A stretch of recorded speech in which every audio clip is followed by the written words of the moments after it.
Barnabas, in addition to 1230 WBVP Beaver Falls. The views and opinions expressed on WBVP and WMBA are those of the participants and host. They are not necessarily the viewpoint of WBVP and WMBA, its staff, management, and advertisers. Thank you for listening to WBVP and WMBA. Now back to One Man's Opinion with Brian Pasquale. Welcome to One Man's Opinion on Sports with me, Brian Pasquale. I'm here at the St. Barnabas Studios. Joining me today is my producer, Ryan Garazunas. You can check him out alongside co-host Mike Mueller every Monday through Friday from 11 a.m. till 12 p.m. on YouTube. Search Two Dumb Yinzers. That's D-U-M. Two Dumb Yinzers. They talk Steelers, Pirates, Penguins, and much, much more. Also, make sure you check us out here on Beaver County Radio, Facebook Live, and Beaver County Radio YouTube. Well, Ryan, it's been a week. It's been a week. It sure has. There is so much sports to talk about. I don't even know where to begin. We have female hockey coaches. Yes. I'd like to get into that. We have a guest on today. Later on the show, we're going to recap the Pittsburgh Pirates season and kind of what they need to do to get out of this rut of, 76 wins? That's 152 the last two seasons combined. Yeah. Hey, at least they're consistent, right? Yeah, they're on the Mike Tomlin plan. If it was 81 wins, they'd be right on it. The last couple times the Steelers took the field, it has not gone very well for them. I have a lot to say about that. There is the Major League Baseball playoffs. Yes, outside of Pittsburgh, they do play more than 162 games, everyone. Currently, right now, the Detroit Tigers are up 2-0 over the Cleveland Indians. I know they're the Guardians, but I'm going to call them the Indians. There's been a pitching coach in Cincinnati. I'm sorry, a head coach, a manager. Terry Francona, New Brighton's own. My cousin, El Cosidente. He's not the Pirates manager. He's the Cincinnati Reds manager. My dad said to me, he said, Brian, what's Terry been up to? And I was like, Dad, I don't know. He's had some health issues. I don't know what's going on. I guess he's enjoying life. Boom. The next day, he's the Reds manager. Cincinnati, Cleveland, Philadelphia, Boston. He's gone everywhere around Pittsburgh. He's won everywhere around Pittsburgh. Brian, why couldn't they have just at least placed a phone call? I think Baltimore's next. The Orioles might be next. What else is close? DC. Does West Virginia have a team? No, they don't have anything. They have nothing there. No, but that's good for him. Great for Mr. Francona. Hopefully he goes out to Cincinnati and continues his success. Who do you like the matchup next year? Derek Shelton versus Terry Francona. I mean, that's like two Hall of Famer. Wait a minute. I'd like one Hall of Famer going at it with some guy that shouldn't even be in the majors. I sure hope that it isn't Derek Shelton next year when that time comes around. Unfortunately, I think it's probably going to be, but heavily in the favor of Mr. Francona. All right, so I don't know what else we have going on. Oh, the NBA starts. And then what's happening tonight at the little arena down in Pittsburgh? Just a little thing going on down there. The Pittsburgh Penguins, they open up their season at home against the Rangers tonight, which we will be carrying right here on WBVP. What time does that start, Ryan? I do believe it is a 7 o'clock start. So the pregame's at 7 o'clock. Yeah, Brian, this is a rhetorical question. I know the answer to it. I'm just trying to tell so all the people listening know the answer. The puck drops at 7:30. The puck drops at 7:30. Yes, Your sir. coverage here on WBVP 99.3 starts at 7. There we go. All right, so I don't know. Let's just start with the Penguins because why not? They're playing tonight. I know it's NFL season. We are going to talk Steelers this whole hour because the Cowboys, what did they have? 6,422 yards against us, and then they just would turn it over instead of scoring every time and kept it close? Yeah, that's basically what it was. All right. So much happened in the course of that game, Brian, and I got to tell you, if we had any kind of an offense, we should be what? 6-0.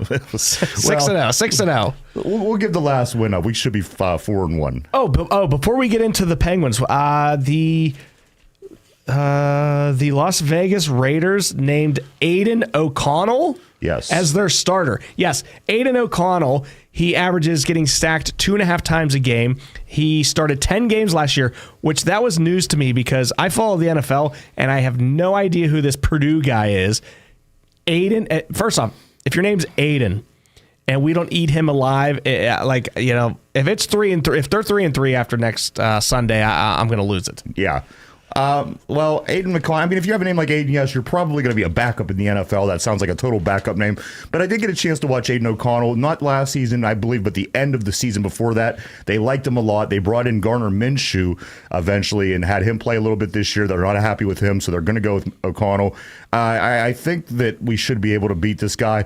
The only thing that really scares me about the Raiders, though, Brian, is they had beat the Ravens. They beat the Browns. They are 2-0 against our division so far. Browns. And we have to figure out a way to keep that from being a 3-0 record. All right. Well, we're going to get into the Steelers. We're going to get into the NFL. We're going to go over all of that.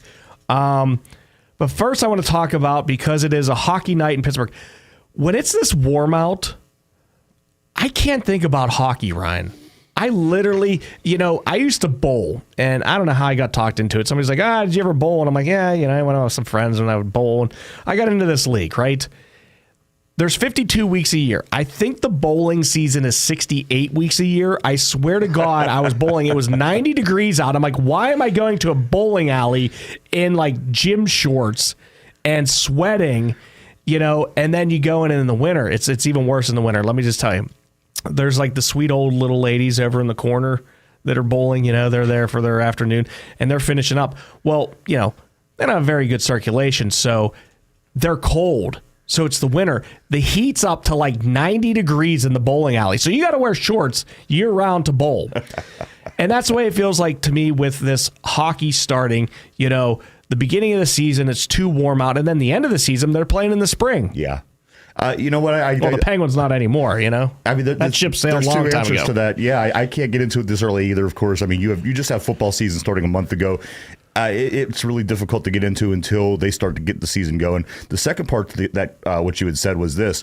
Playing in the end of the season, like say playoffs, say the Penguins are going to the playoffs, it's June, wearing those heavy jerseys. If you would go to a game and wear your jersey, it's horrible. It's miserable to wear you're saying wearing a hockey jersey as a fan? Yes. Let me just explain this to you. So my roommate in college, he was the captain of Slippery Rock's hockey team. We had a closet, okay? This thing, I don't know, did you ever see the movie, with Morgan Freeman and Brad Pitt? It was Seven. Yes. And then they went into the one room and there was all those like little air freshener things hanging because there was a dead body or whatever. Okay, that's the way his hockey closet was. There was 900 of those little, you know, different. There was the yellow, the blue, the green, you name it, the little air fresheners, and it didn't help. So I can't imagine how bad the players smell. Yeah, and like you said, and then you pack that stadium with all those. I mean, I guess it's cold in there. I mean, there's ice, but still. It's June. You know what I mean? And just going, as I was saying, you're standing outside. If you're a guy that likes to have a drink or two before you go in, you know, you're dehydrating a little bit. It's a very miserable time going to. It's enjoyable inside, but as I said, the whole overall experience isn't great for playoff Ryan, hockey. What is my least favorite hockey team of all time and actually a sports team of all time? Flyers. Great guess. They're up there. No, it's the Seattle Kraken. Oh, that's your least favorite of all time. Yeah, dude, their nickname is a Kraken. Yeah. Okay. We've gone over this in the show. First off, the mythical creature that is the Kraken is supposed to be off the seas of like Norwegia, right?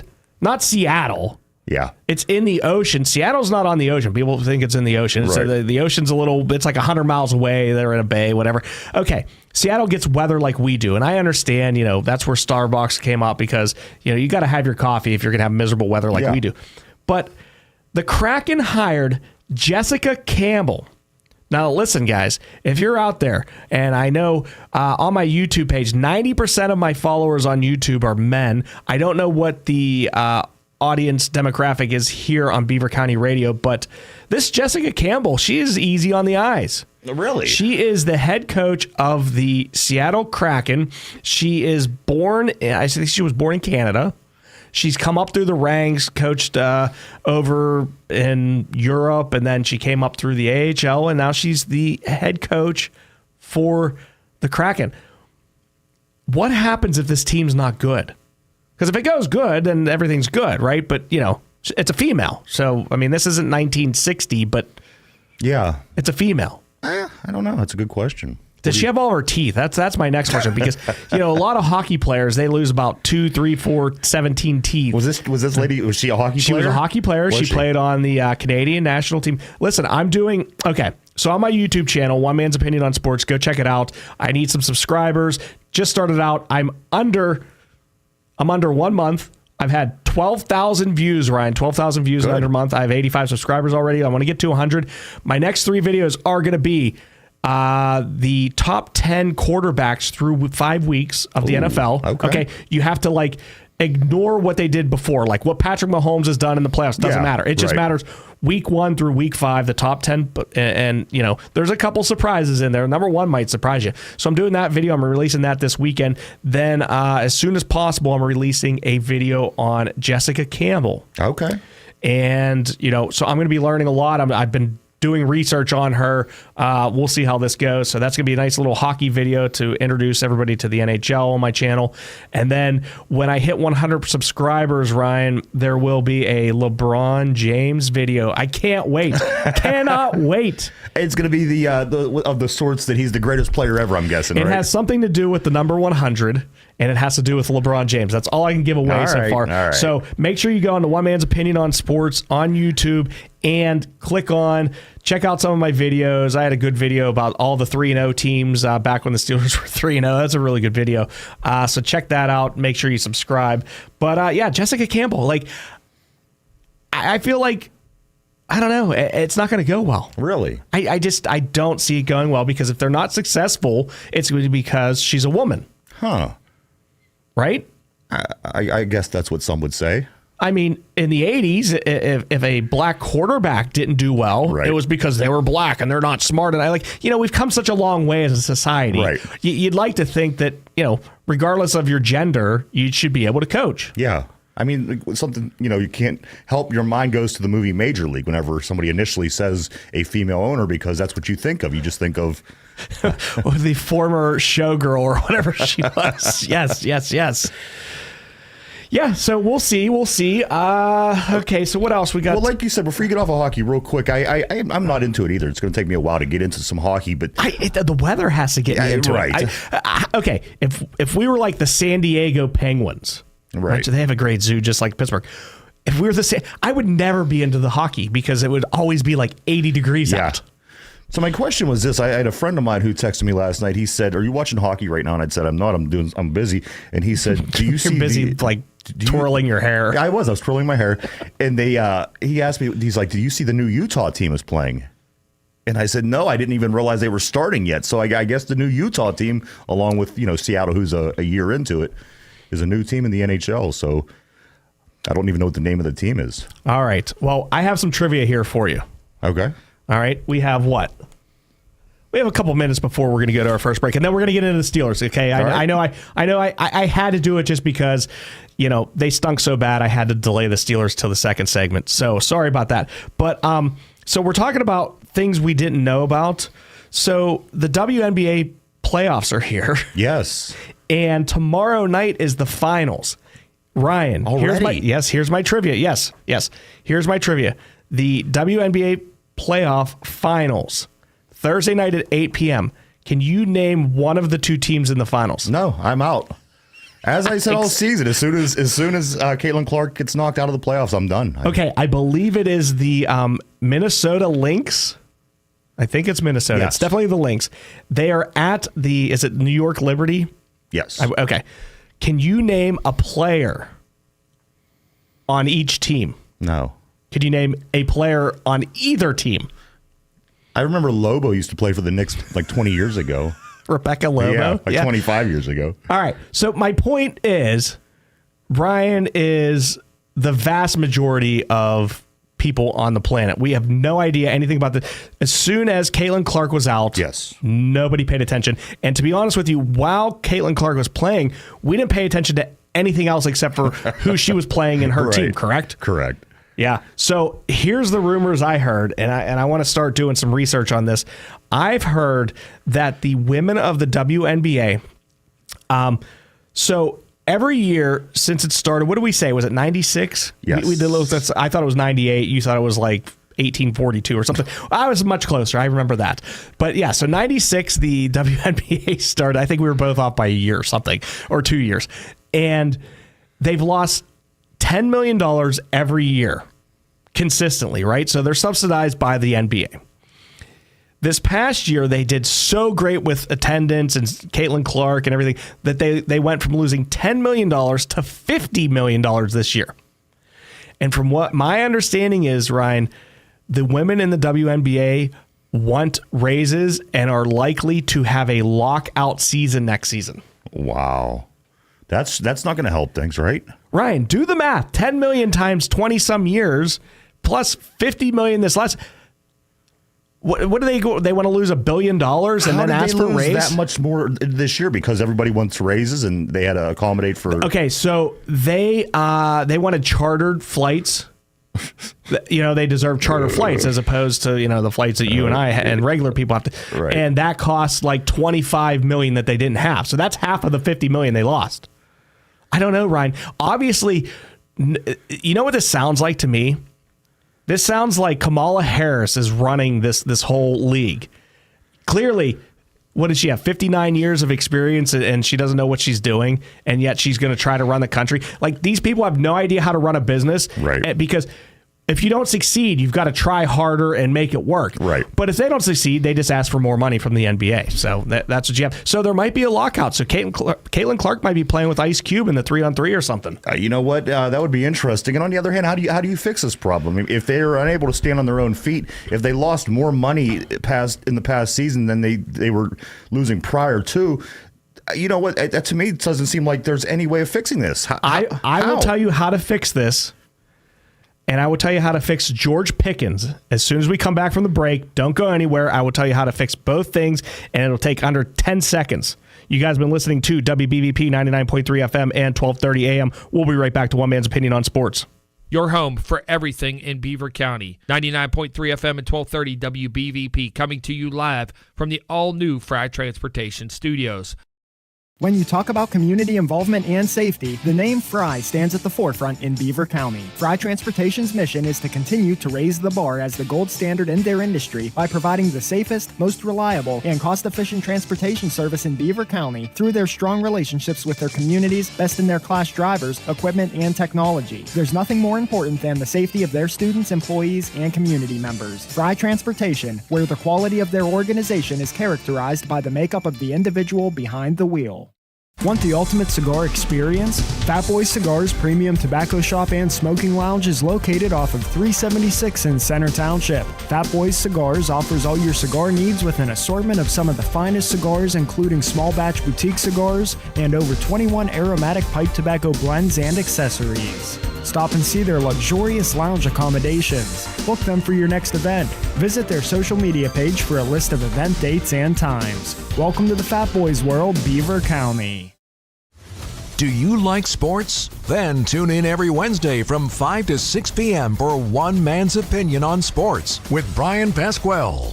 Brian is loaded with statistics and interesting sports viewpoints. The show can also be seen on the WBVP-WNBA Facebook page. Plus, Brian will be taking your calls as well. That's One Man's Opinion on Sports with Brian Pasquale. Every Wednesday from 5 to 6 p.m. on Beaver County Radio. The views and opinions expressed on WBVP and WNBA are those of the participants and host. They are not necessarily the viewpoint of WBVP and WNBA, its staff, management, and advertisers. Thank you for listening to WBVP and WNBA. Now back to One Man's Opinion with Brian Pasquale. All right, everyone. Welcome back to One Man's Opinion on Sports with me, Brian Pasquale. I'm here at the St. Barnabas Studios. Joining me today is my producer, Ryan Garazunas. Make sure you give us a call at 724-843-1888 or 724-774-1888. We are looking to talk Major League Baseball playoffs. We are looking to talk Steelers. We are looking to talk Penguins. They play tonight. Anything you want to talk about sports related. And to be honest with you, if you want to talk about cooking, call in. We'll talk about cooking. I don't really care at this moment. There is so much going on in sports, though. Ryan, before the break, I did say I was going to answer a couple questions. Yeah. Now, one of the things we were talking about is the women of the WNBA, they want paid for something they don't earn. Right. I mean, it's just stupid. They are so the generation that's going to, when we're retired and in the old people's home, they're going to be the ones that are out working, and they don't understand that you have to go earn something before you get it. Now, George Pickens, he played less snaps than any wide receiver. Van Jefferson, what's his name? Calvin Austin. Oh, I didn't want to say Allen.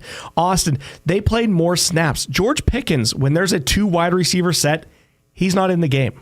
This is supposed to be our number 1 receiver. And George Pickens, if you watch my buddy Dan Neely, he sent me a video. It was George Pickens basically just dogging it all game. Wouldn't run a route, didn't hustle, His routes were bad. Yeah, and just did absolutely nothing all game. And my opinion and the way to fix it is that week 1, if George Pickens comes out and doesn't run his route and doesn't want to play, what you do as a coach, this is what every coach does that isn't an enabler. If George Pickens wants to take a playoff, what you do as a coach, and this is what every coach of mine would do, except for the coaches that shouldn't have been coaches that had kids that were playing or whatever, they would say, hey, Brian, since you want to take off that first play, why don't you take off the rest of the game and go sit on the bench? And that's just what you do. Right. And boom, it's done.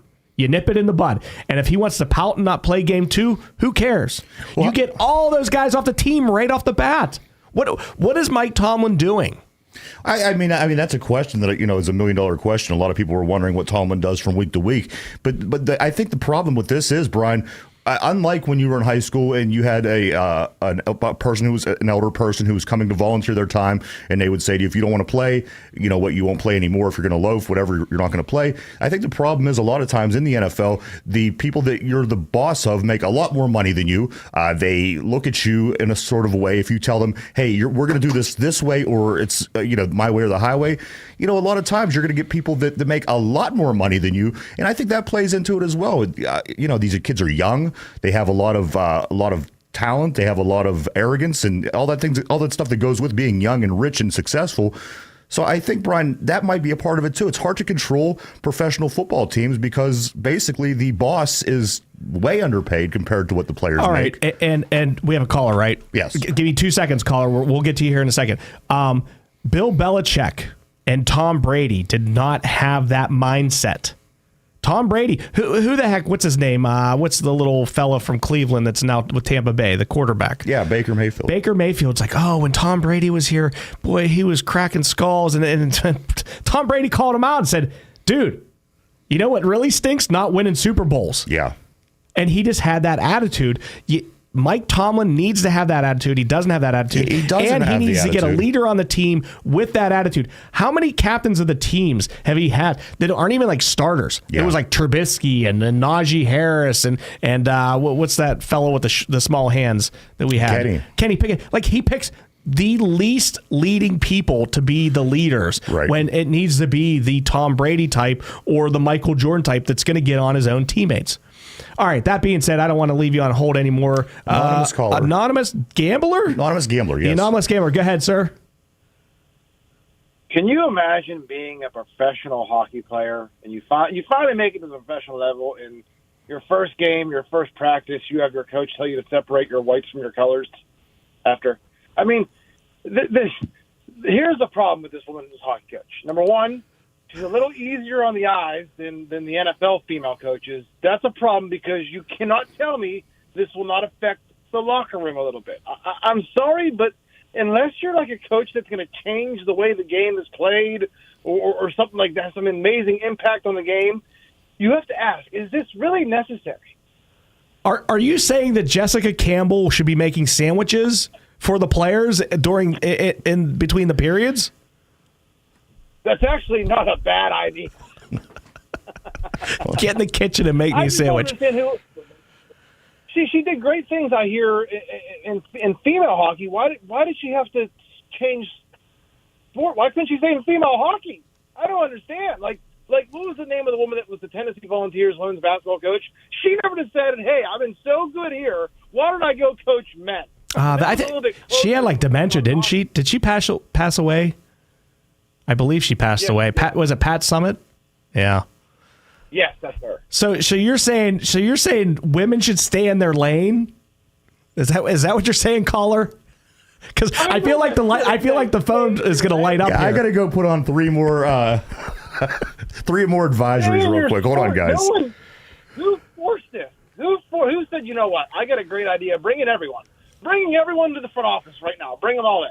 We're going to hire a female assistant coach that's been really good coaching females and playing in female hockey. We're going to bring her in.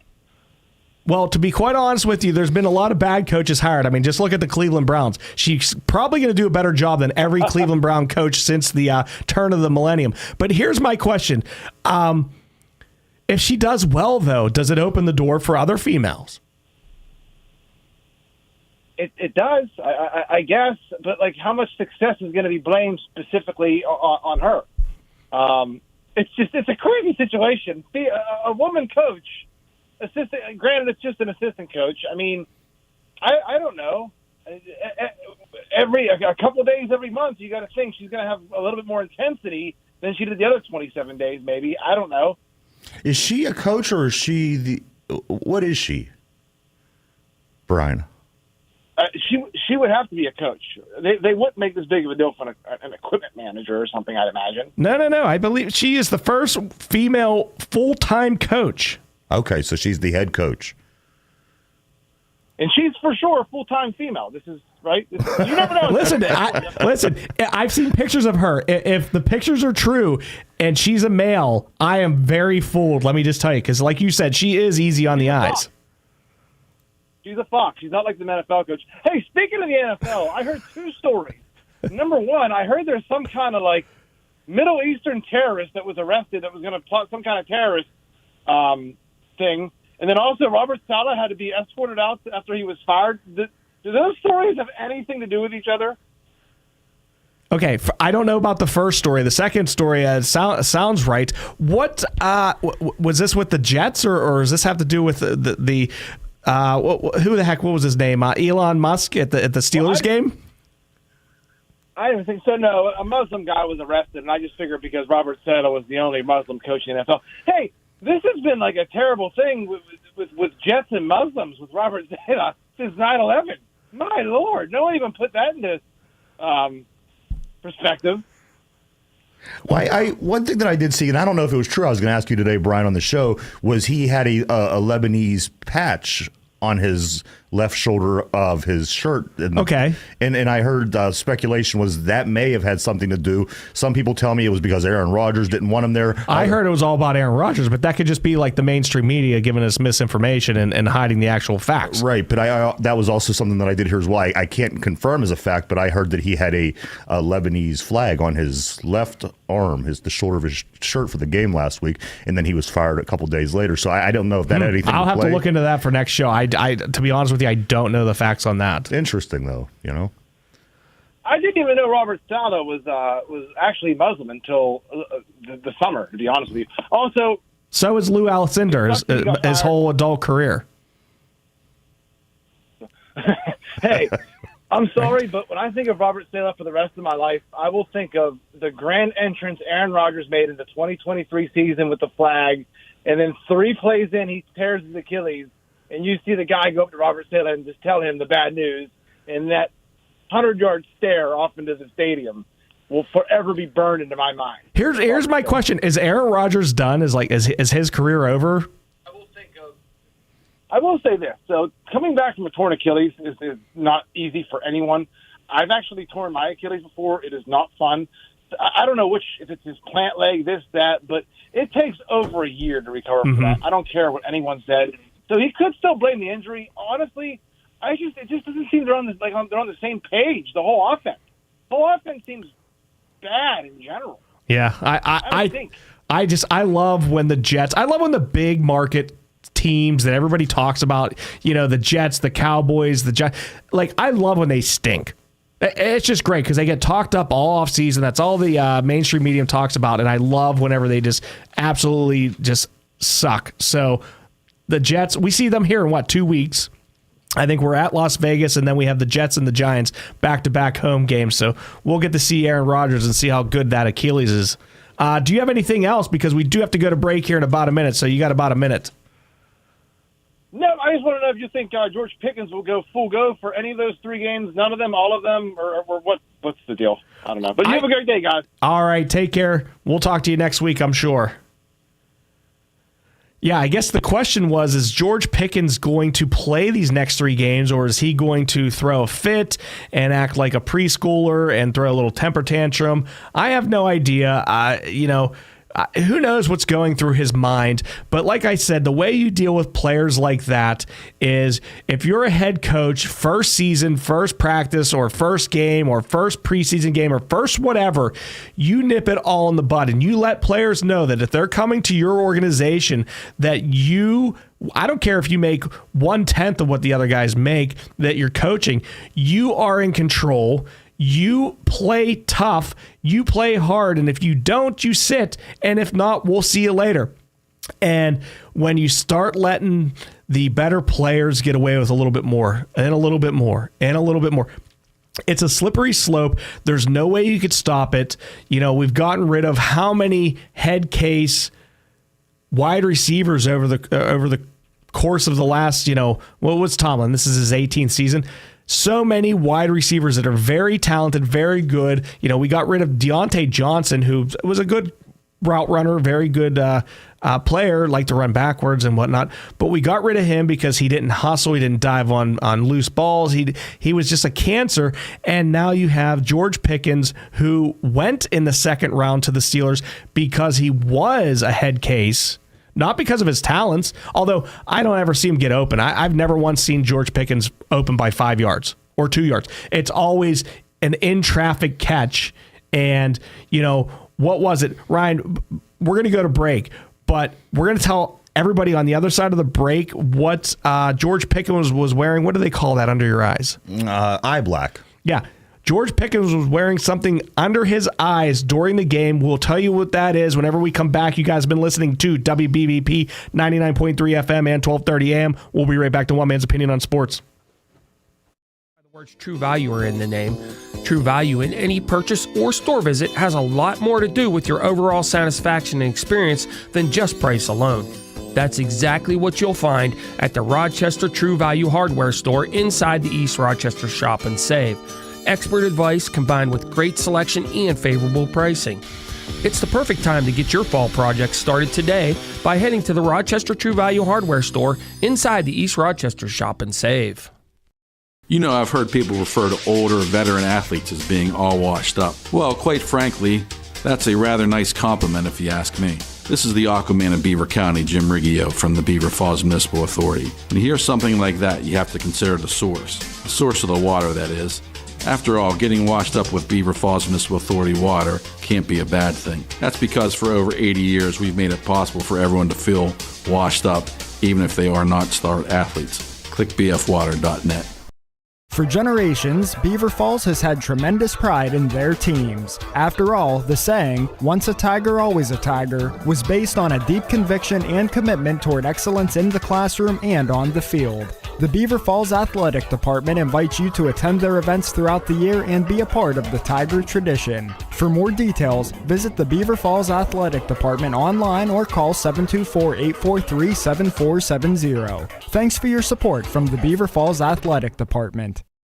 Football season is here, and East Rochester and Tuska Shop and Save is your tailgate headquarters. With all the food and beverages you need to make your tailgates and game day parties the best in town, fire up the grill with their top quality meats, delicious burgers, hot dogs, and chicken wings. Get your cheese and meat platters, dips, and all your game day snacks. Check out their wide variety of wines and the beer cave. Don't miss out on amazing weekly specials and save money at the pump with every dollar you spend. Stop by your Shop and Save at the Tuska Plaza or East Rochester today for everything you need this football season. The views and opinions expressed on WBVP and WMBA are those of the participants and host. They are not necessarily the viewpoint of WBVP and WMBA, its staff, management, and advertisers. Thank you for listening to WBVP and WMBA. Now back to One Man's Opinion with Brian Pasquale. Welcome back to One Man's Opinion on Sports with me, Brian Pasquale. I'm here at the St. Barnabas Studios. Joining me today is my producer, Ryan Garazunas. Give us a call at 724-843-1888 or 724-774-1888. We're willing to talk about just about anything in sports. The Steelers, they were 3-0. Now they're 3-2. They go into Las Vegas against the Raiders. And who knows what's going on with that team. They got quarterbacks or wide receiver situations. They got quarterback situations. They sound like us, a complete mess. But make sure you check out Ryan Garazunas every Monday through Friday with co-host Mike Mueller from 11 a.m. till noon on YouTube, Two Dumb Yinzers. So check that out. Go on to YouTube, Two Dumb Yinzers. Give us a call. We're down here at the Beaver County radio station. And check us out on Beaver County Radio Facebook Live and Beaver County Radio YouTube. Hey, Brian. Hey, Ryan. Let me ask you this. I was just thinking, you mentioned the Raiders and the receivers situation and quarterbacks and everything. I just saw a video today. It was Devontae Adams, the guy that everybody in Pittsburgh wants right now. He wants out of Las Vegas, of course, a wide receiver. Yes, he's throwing a temper tantrum out there. Did you see the video where he's on the sideline and he's like, I got to get out of here. I've never been hit this much in my life in football. I have to get out of the... Do we want somebody like that? Because the thing is, everybody wants him right now because we need another receiver. I literally seen him say on a video that he has to get out of this city because I've never been hit this much playing football in my life. I can't imagine. What does that even mean? To me, it means that we don't want him. It sounds to me like I get that point, but like, what? You've never been hit that much. That is what he said, and I'd seen this with my own eyes. Yes, it was a video from this past weekend. Devontae, let me give you some math lessons here. If you're getting hit that much, you're probably getting the ball that much, right? And you're probably not just dropping the ball, you're probably catching the ball. So this is probably a good thing for you in your career that you're getting hit. And this all goes back, Ryan, to what I've been saying about that. And I'm doing a YouTube video on it. It's like 20th on my list, though. There's going to be a back-to-back video, basically side by side, of wide receivers 10 years ago, 20 years ago, 30 years ago, 40 years ago, versus the guys over the past 5 years, where they catch the ball and they immediately think, I got to get away from everybody. Not, I've got to get the first down. Yeah. I've got to get away from everybody. I got to run out of bounds. I've got to run backwards. It is and don't get me wrong, CTE is a real thing, and these guys wanting to prolong their career is a real thing, but don't go out there then. Yeah, exactly. Just don't go out there, because if you're my teammate and you're scared to get hit, well, I don't want you as a teammate. If I'm the captain of the team, I'm like, coach, bench this guy. And these guys, a lot of times these receivers, they consider themselves big-time playmakers. Is that what's going on when you're running out of bounds? Are you making a play? No, I expect a guy that's going to try to make a play. A Hines Ward type player that he catches the ball, you see him turn upfield, and you see him attempt to gain more yards. You're right. A lot of these guys, they'll catch the ball. First thing they think, let's get out of bounds. It's a different game now. Yeah, if you watch tight ends over the years, they typically catch the ball, and then they're usually like slower big guys, right? Yeah. So they don't have the moves to juke you and get around you. So they're like, I'm 6'8", I'm 250 pounds, 270 pounds. I'm going to run right at you and make you pay. And then hopefully in the fourth quarter, maybe you won't tackle me like you did in the first quarter, and maybe I can turn a 10-yard a catch into 15 or 20 yards. Right. And you see the tight ends just lower their head and just punish, like you said, Hines Ward. I hated Hines Ward. I absolutely could not stand Hines Ward. If you think I don't like TJ Watt, I did not like Hines Ward even more than TJ Watt. But the way he played, I couldn't knock that. I mean, he wanted to hit you harder than you hit him. And we have George Pickens, who, what do you have? One catch over the middle this whole season? Everything's at the sidelines because he's got to get to that white. It's like when you were a kid and you played tag, at night, and I'm safe. I'm on home base. Yeah. We had this big electrical box in my parents' front yard, and that was home base. Yeah. If you were touching the box, you couldn't be tagged, and that's George Pickens. He's at my parents' front yard with his hand on the box as soon as he catches the ball. Right. I know it's a shame. And as I said, unfortunately, I think we are going to press on and continue to try to get Davante. As far as everything that I keep hearing is that that's the case. There's about 4 teams that are in the race for him. The Jets are interested. The Baltimore Ravens are interested. I think Dallas and Pittsburgh are the top 4 front runners. And that's one thing that I'm concerned about. So you're going to have George Pickens on one side, boo-boo facing, and then you're going to have this guy come in who says he's getting hit too much. I'm going to do things on my term. I just don't I don't know if this is going to be the best move for the Pittsburgh Steelers. Do we just stay in-house? Do we try to work with what it is we have? Do we continue to shop around? Do you bring in Davante? What do you do if you're the Pittsburgh Steelers, Brad? If you're smart, what you do in 2021, 2022 in the offseason is you trade Mike Tomlin and you trade TJ Watt and you get a bunch of first-round picks and you get a head coach in here that's not going to let these players get away with stuff, and you build a team. You build a team. You don't just build this player like TJ Watt who's going to go out and get his stats and never win a playoff game and be terrible against the run. And to be honest with you, he's not even the worst of the bunch. With his lack of effort. TJ Watt, for you fans, you probably have his number 90 jersey and you think, okay, he has that big hit where he gets the strip sack fumble recovery or an interception at the line. I see him running at 10%, like he has a big load in his pants, and he went poo-poo in his pants, and he's got to get to the locker room and change his pants. That's how I see him running all the time. And he tries harder than George Pickens by a long shot. George Pickens out there not even running a route. Oh, I know I'm not going to get the ball. Oh, what was the block? The game we should have. Did we lose the game? What was the game? Van Jefferson got the screen pass, should have had the touchdown. He had the one catch for 1 yard. It might have been week 1. Yeah. And George Pickens got thrown on the ground like a rag doll by some guy that's 170 pounds. I don't. He's a prima donna. Get rid of him.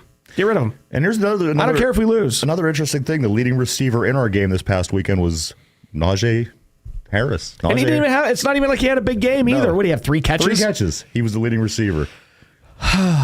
So here's my Arthur Smith problem. Arthur Smith is on record at Atlanta when asked in the postgame, hey, on 3rd and whatever or 4th and whatever, whenever you needed to get the first down, why didn't you go with so-and-so, your best player? And his quote is, well, that's what the defense thought we were going to do. So he's going to outsmart people and go with not our best players on key downs. We saw that in the first quarter, Ryan. What was the game? 3-0? Maybe it was the second quarter. It was 3-0. We got into field goal range. We were on the 30-something. Najee Harris, they run him. We get nothing. 2nd and 10. We ran our 4th string running back, right, for 2 yards. It was 3rd and 8. And then we ran, I don't even know the guy's name. It was our 5th string running back. We ran a sweep play on 3rd and 8 in a 3-0 ball game. What the frig is that play? What the frig is that, Arthur Smith? What the frig is that, Mike Tomlin? What, are you guys that dumb? With a B, not the 2 dumb-yins with just an M. But are you that dumb that's the play you call? I don't understand, one, how they get the jobs they get. But Mike Tomlin, 18th season, never had a losing season. Name one coach that he's produced that's gone on and done well. None. 0. 0 coaches, 0 assistants, 0 anything has gone on to improve to a higher position for another team. We had Brian Flores. You let him go. Yes. He was probably the best coach we've had in at least 10 years. And they let him go. Why is Brian Flores not why is he not our head coach, first off? Why is he not our defensive coordinator? Mike Tomlin, I'm sorry, but your ship has sailed here. You need to go. I don't care how many times you win 8 or 9 games and then lose by 40 in the playoffs. You're not good. You haven't been good. I don't understand it. I was looking up Mike McCarthy and Mike Tomlin's careers. Their wins, their losses, blah, blah, blah, blah, blah. Mike McCarthy got fired from the Packers. He's on the hot seat in Dallas. They have identical freaking careers. Identical. Yeah. Just like my cousin Vinny. Identical. and yet one guy is a surefire Hall of Famer and the other guy is a bum. Why is that? It's a good question. It's a great question. I know the answer to it. I'll let everybody in the audience think why that's the answer. It probably has something to do with the Steeler way, and we've got this coach, and we're going to have him coach until he wants to quit. Cowher, like, how many times did he disappoint us? He went out with a bang, don't get me wrong, but Bill Cowher, he stunk for year after year after year of the playoffs, and then, boom, it was like we hit on all cylinders. And Bill Cowher is a much better coach than Mike Tomlin ever has. Yeah. And Cowher was, everybody wanted him out of town, and then finally they broke through. No, that's the truth. The one thing I liked about Coach Cowher's time here, he started in 1992. His sweaters. Is he got a little bit better every season. He came in 92. I believe they lost to Buffalo. The next year they lost to Kansas City in the playoffs. The following year they went to the AFC Championship game and lost. The next year they went to the AFC Championship game and won, went to the Super Bowl. So there was always this progression of getting better. You could always see improvement. I have not seen improvement in Mike Tomlin's team at all. It literally, since they lost in Super Bowl 45 to Green Bay down in Dallas, this team has not got better. It's got worse every single year. It hasn't been a sign. Brian, what'd you say? 8 years now? 8 years we went without winning a playoff game? This is the Pittsburgh Steelers. Here's the thing, too. It's not like we lost these playoff games and, there was a Hail Mary to win it, or, we had an interception we got destroyed. What's his name in the Super Bowl? Neil O'Donnell. Yeah. It's not like Neil O'Donnell single-handedly threw two off. We give up 42, 48, 45. I think this last time, without TJ Watt, we gave up 30-some. Why is our defense absolutely pathetic come playoff time? And my thought is it's probably because we don't deserve to be in the playoffs, but they let too many teams in. Well, another thing, a problem that I do see that we have, Brian, is we are going backwards in a few areas. You have a league that is progressively moving forward. It's become a passing league. And what's the Pittsburgh Steelers doing? They are continuing to work on their run game. They're continuing to work on... And it stinks. That's what they do. They bring in Arthur Smith, and they want to do that. They want to run like the Tennessee Titans did 3 seasons ago. That was the plan. You can't do that now. It just doesn't work. You don't see teams doing it. You see teams trying, but look at the teams that are winning Super Bowls. They're the teams that can pass well. They're the teams that have a lot of skilled players running around really fast on every play. I don't understand. Is it Coach Tomlin? Is it the owners? This is the way we're going to run it, Coach. This is what you got to do. Or is this just Coach Tomlin being a bad coach, Brian? I think the answer to all of your questions is yes. I think it's just it's incompetence at every level, and it starts with the ownership, who they hire. Then who they hire, then down to Mike Tomlin, who he hires and who he drafts. And, how many first-round draft picks we had that are busts. Yeah. I do want to go to break. I did promise before last break that I would tell you that what George Pickens was wearing under his eyes, it was always friggin' open. And he didn't say friggin'. Always friggin' open. Now, it was funny when Chad Johnson, Ocho Cinco, would call up his offensive coordinator at 3 in the morning in the hotel and say, Coach, I'm still open. That's funny. Right. When you're never friggin' open, I never see you open, and you have that under your eyes, you're not trying, you're not blocking, Pat Freiermuth's calling you out. Dude, get your act together or get out of town. That's all I have to say. We'll be back with some more Steelers talk. You guys have been listening to WBVP 99.3 FM and 1230 AM. We'll be right back to One Man's Opinion on Sports. They're back. New Brighton's annual Halloween parade is back this year by ghoulish demand. Make plans to come enjoy this spooky New Brighton tradition Wednesday, October 23rd, starting at 6:30 p.m., Legend says that this parade full of your favorite ghosts, ghouls, goblins, fire trucks, and bands started back in the 40s. If you would like to dress up in your favorite costume or have a group band or float and want to be in the parade, email nbparade@gmail.com. Beaver County Radio will broadcast the parade on Facebook Live so that family and friends around the world can be a part of this tradition. The parade features local bands and, of course, the best thing about Halloween, candy.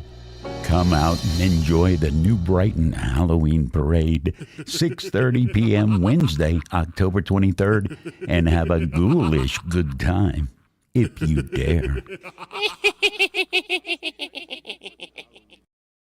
They say good things come in threes, and I can say it's true as far as reasons to visit Freedom United Federal Credit Union this month.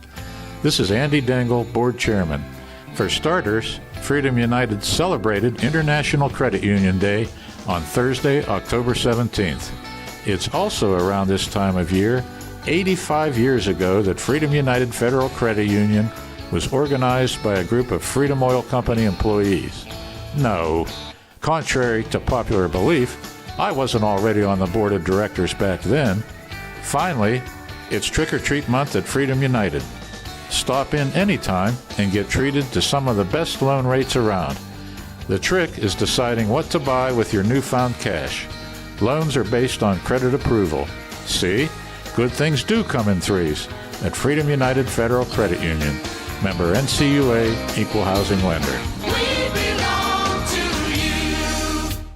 The views and opinions expressed on WBVP and WMBA are those of the participants and host. They are not necessarily the viewpoint of WBVP and WMBA, its staff, management, and advertisers. Thank you for listening to WBVP and WMBA. Welcome back to One Man's Opinion on Sports with me, Brian Pasquale. I'm here at the St. Barnabas Studios. Also, make sure you check us out here on Beaver County Radio Facebook Live and Beaver County Radio YouTube. If you'd like to chime in today, please give us a call at 724-843-1888 or 724-774-1888. Also, make sure you go out and check out my YouTube channel, One Man's Opinion on Sports. There's a picture of LeBron James holding his arms up. It says One Man's Opinion on Sports. Check it out. Lots of contact. Make sure you like and subscribe. Turn on the notifications so you can get all of my sports YouTube videos. Ryan. Hey, Brian, let me ask you something, or let me tell you something real quick. 12. I cannot wait till presidential season's over. I can't wait till sports is what we're talking about. Sports is what we're thinking about. Sports is what we're watching. I got to be honest with you. The way that politics tears people apart, it makes me so thankful for sports. Because sports brings people together. And you know what? I don't know. I've seen some videos at some sporting events where guys are just fighting each other to the death. Yeah, I know. But they're not trying to assassinate people. And I've seen their girlfriends get in better punches than them a lot of times in these videos. I just got to say, I'm glad that less than a month from now, the election will be had and we'll be done with it. And we could just focus on the important things. Like football. Yeah, I think sports is there to distract you from what the government's doing to you. I mean, that's pretty. You just love the distraction, you know. It's do. Ignorance is bliss, yes. like they say in the Matrix. Yeah. I mean, you know, the election's important though. You need to go out and you need to vote so that they can just do whatever they want and pick whoever they want. Exactly. So, that's a sad part. I know my dad was upset and he was just like, well, it doesn't matter. Like that they're going to cheat. You know, one side or another. They're going to cheat. What does my vote matter? And I'm like, well, I'll still go vote and pretend like it matters. All right. So, don't vote for Kamala Harris. But anyway, anything else you want to say about politics? One more thing. What about this Hurricane Milton moving into Florida? What a bizarre. It started in the Gulf. I know it's weird. It started at like the tip of like, you know how Mexico like curls. Yes. It's like right at the tip. How does this even happen? It started there. I have 3 friends, 2 friends and an uncle down there. One friend, Dan Neely, he's in Orlando right now. That's where he lives. He says the storm's going to hit Tampa like at like dinner time tonight. So they're going to get, and he said that the hurricanes, the scariest part is what we think up here is like the winds. Like, the winds are going to knock the houses over and the rain. He says the eye of the storm's like a vacuum and it like sucks up the ocean to like whatever 13 feet higher or whatever higher than it's supposed to be. Yeah. And whenever that comes through, you know, floods happen and then houses get knocked over because the eye of the hurricane sucks up all of the ocean to higher than it should be, and it brings it. Now, you know, that's probably 1, 2, 3, 4 miles inland. Now, Scap Attack, another friend of the show, Jay, he boarded up Monday and Tuesday, then drove to a friend's house. I'm like, oh, you went inland, right? And he's down in the Bradenton area where the Pirates. Does Scap live down there? Mm-hmm. Okay. Yeah, his parents are still here in Pittsburgh, but he went 8 miles inland. And I'm like, I don't I'm doing the math here, Scap. That doesn't sound very safe. He's like, it's up high, you know, so whatever that means. And then my uncle, I'm not quite sure. He's outside of like the Tampa area. It's just like a smaller town, but he was going to stay, and it's on his bucket list to just like survive a hurricane. Yes, Uncle Mark, we're talking about you. But last minute, he and the dog went to somewhere in Orlando. So two of them are in Orlando. Scap Attack somewhere in the hills of Florida, if you can imagine, 8 miles inland. It's crazy to me, Brian. I mean, again, the fact that it built up so much strength. They were saying yesterday that it was coming in at a Category 5, then it dropped to a Category 4, then it went back up to a 5, and then at one point they literally said on the news that if they create a Category 6, this would be it. It's such a bizarre hurricane. I feel terrible for these people, and they're still having problems trying to recover from Hurricane Helene that just happened last week. So yeah, you really got to feel for these people, man. That's going to be tough. Yeah, I don't know. I don't understand why they live there, but that's on them. Like, I mean, I guess in January when we were dealing with a big snowstorm, they're laughing at us. They're smiling away. Yeah. Scap Attack. I said to him, I said, call the show Wednesday during the storm and give us updates. And I said, he said, this is Scap Attack coming to you live from the eye of the storm. Ha ha ha. I said, you could be my smoking hot weather girl.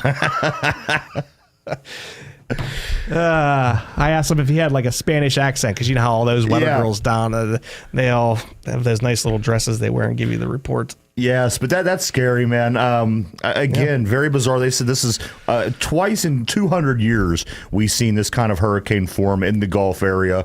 I mean, so that goes to show you how rare. Like, isn't it typically from like the currents and the really hot, like it starts down by like the equator, and the Gulf of Mexico is, I mean, it's not near the equator. I mean, that's like when it goes through like Venezuela is where the equator is. It's why it's so bizarre. I mean, people were scratching their heads at this hurricane. All right. Well, everybody in Florida, be safe. Yes. Everybody that is listening that has family and friends down in Florida, make sure we all give them their prayers. Absolutely. And hopefully everybody gets through this and everybody's okay. I do remember that Joe Biden, yes, the great leader of this country, did say, and make sure if you're family member or friends down in Florida and they're trying to survive this hurricane, Joe Biden did say the best way to survive a hurricane is to get your vaccination. I thought the thing that he said 2 days ago, what was it? Somebody asked him, the reporter, about the storm, and he took about 3 seconds and he looked at her and he says, "What storm?" Mm-hmm. I kid you not. This really happened in real life. Yeah, that's our leader. What storm? Yeah, I don't know. Maybe he thought like there was a thunder shower coming into wherever he's, because we know he's not in the White House. He's in like his basement somewhere. And where's he go? Connecticut or Delaware? So yeah. Anyway, he's a beach guy, isn't he? Okay. So during the Democratic convention in Chicago, they had him go on at like 2 a.m. the first night, and then they immediately did like a red eye to California and got him as far away from the convention as possible for the entire week. What a that's what I'm saying. I'm ready for this is really what is running our country. This is why you pay taxes, Ryan. Right. This is what you get. You know, our forefathers were pretty smart, and they designed a government where the people had more power than the government. Keep that in mind. Make sure you know that we have the power. The government does not have the power. You know, obey all the laws and all that stuff, but only the constitutional laws. Yeah. It's unfortunate. As I said, I can't wait till the election season's over. I'm through with it. And can we vote out George Pickens? Unfortunately, we don't have that. We don't have that power. Man, I'm trying to think who else I'd want to go. He's probably the only one I dislike on the team. Really? Yeah. Did you dislike him all along, or has it just been lately after his? We have not had one wide receiver that I've liked. Okay.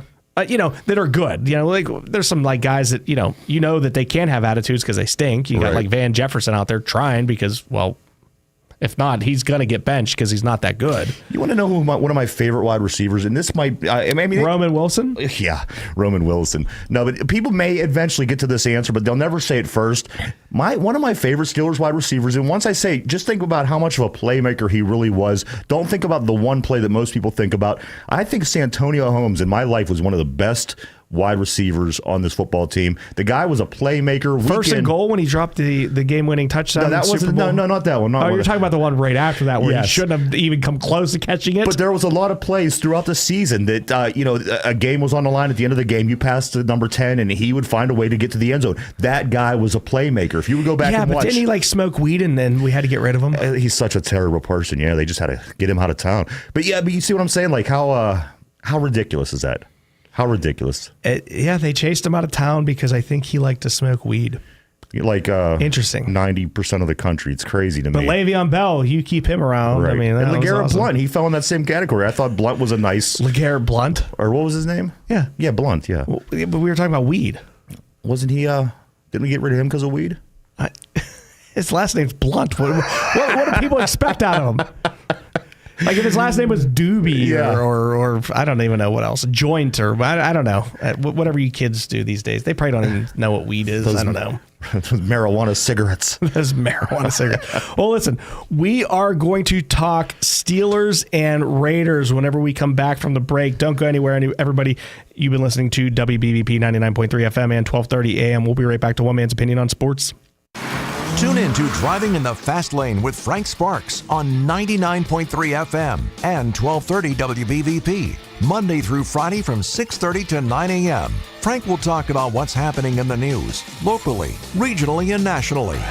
There's also music to get you started for the day, and Curtis Walsh will have the news. The show is brought to you by Patriot Home Care, so set your radio dial to 99.3 FM and 1230 WBVP.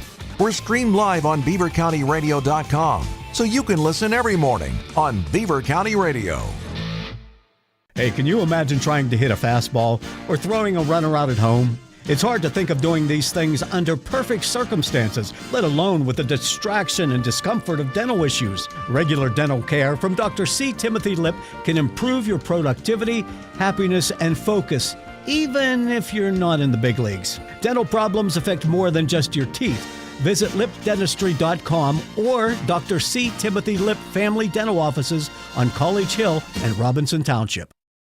Tri-State Sporting Arms on Main Street in New Brighton is now open. Stop in and explore their extensive selection of high-quality firearms, pistols, and accessories. Tri-State Sporting Arms also pays top dollar for used firearms. Their experienced and highly trained staff is here to assist you in selecting the right firearm for you.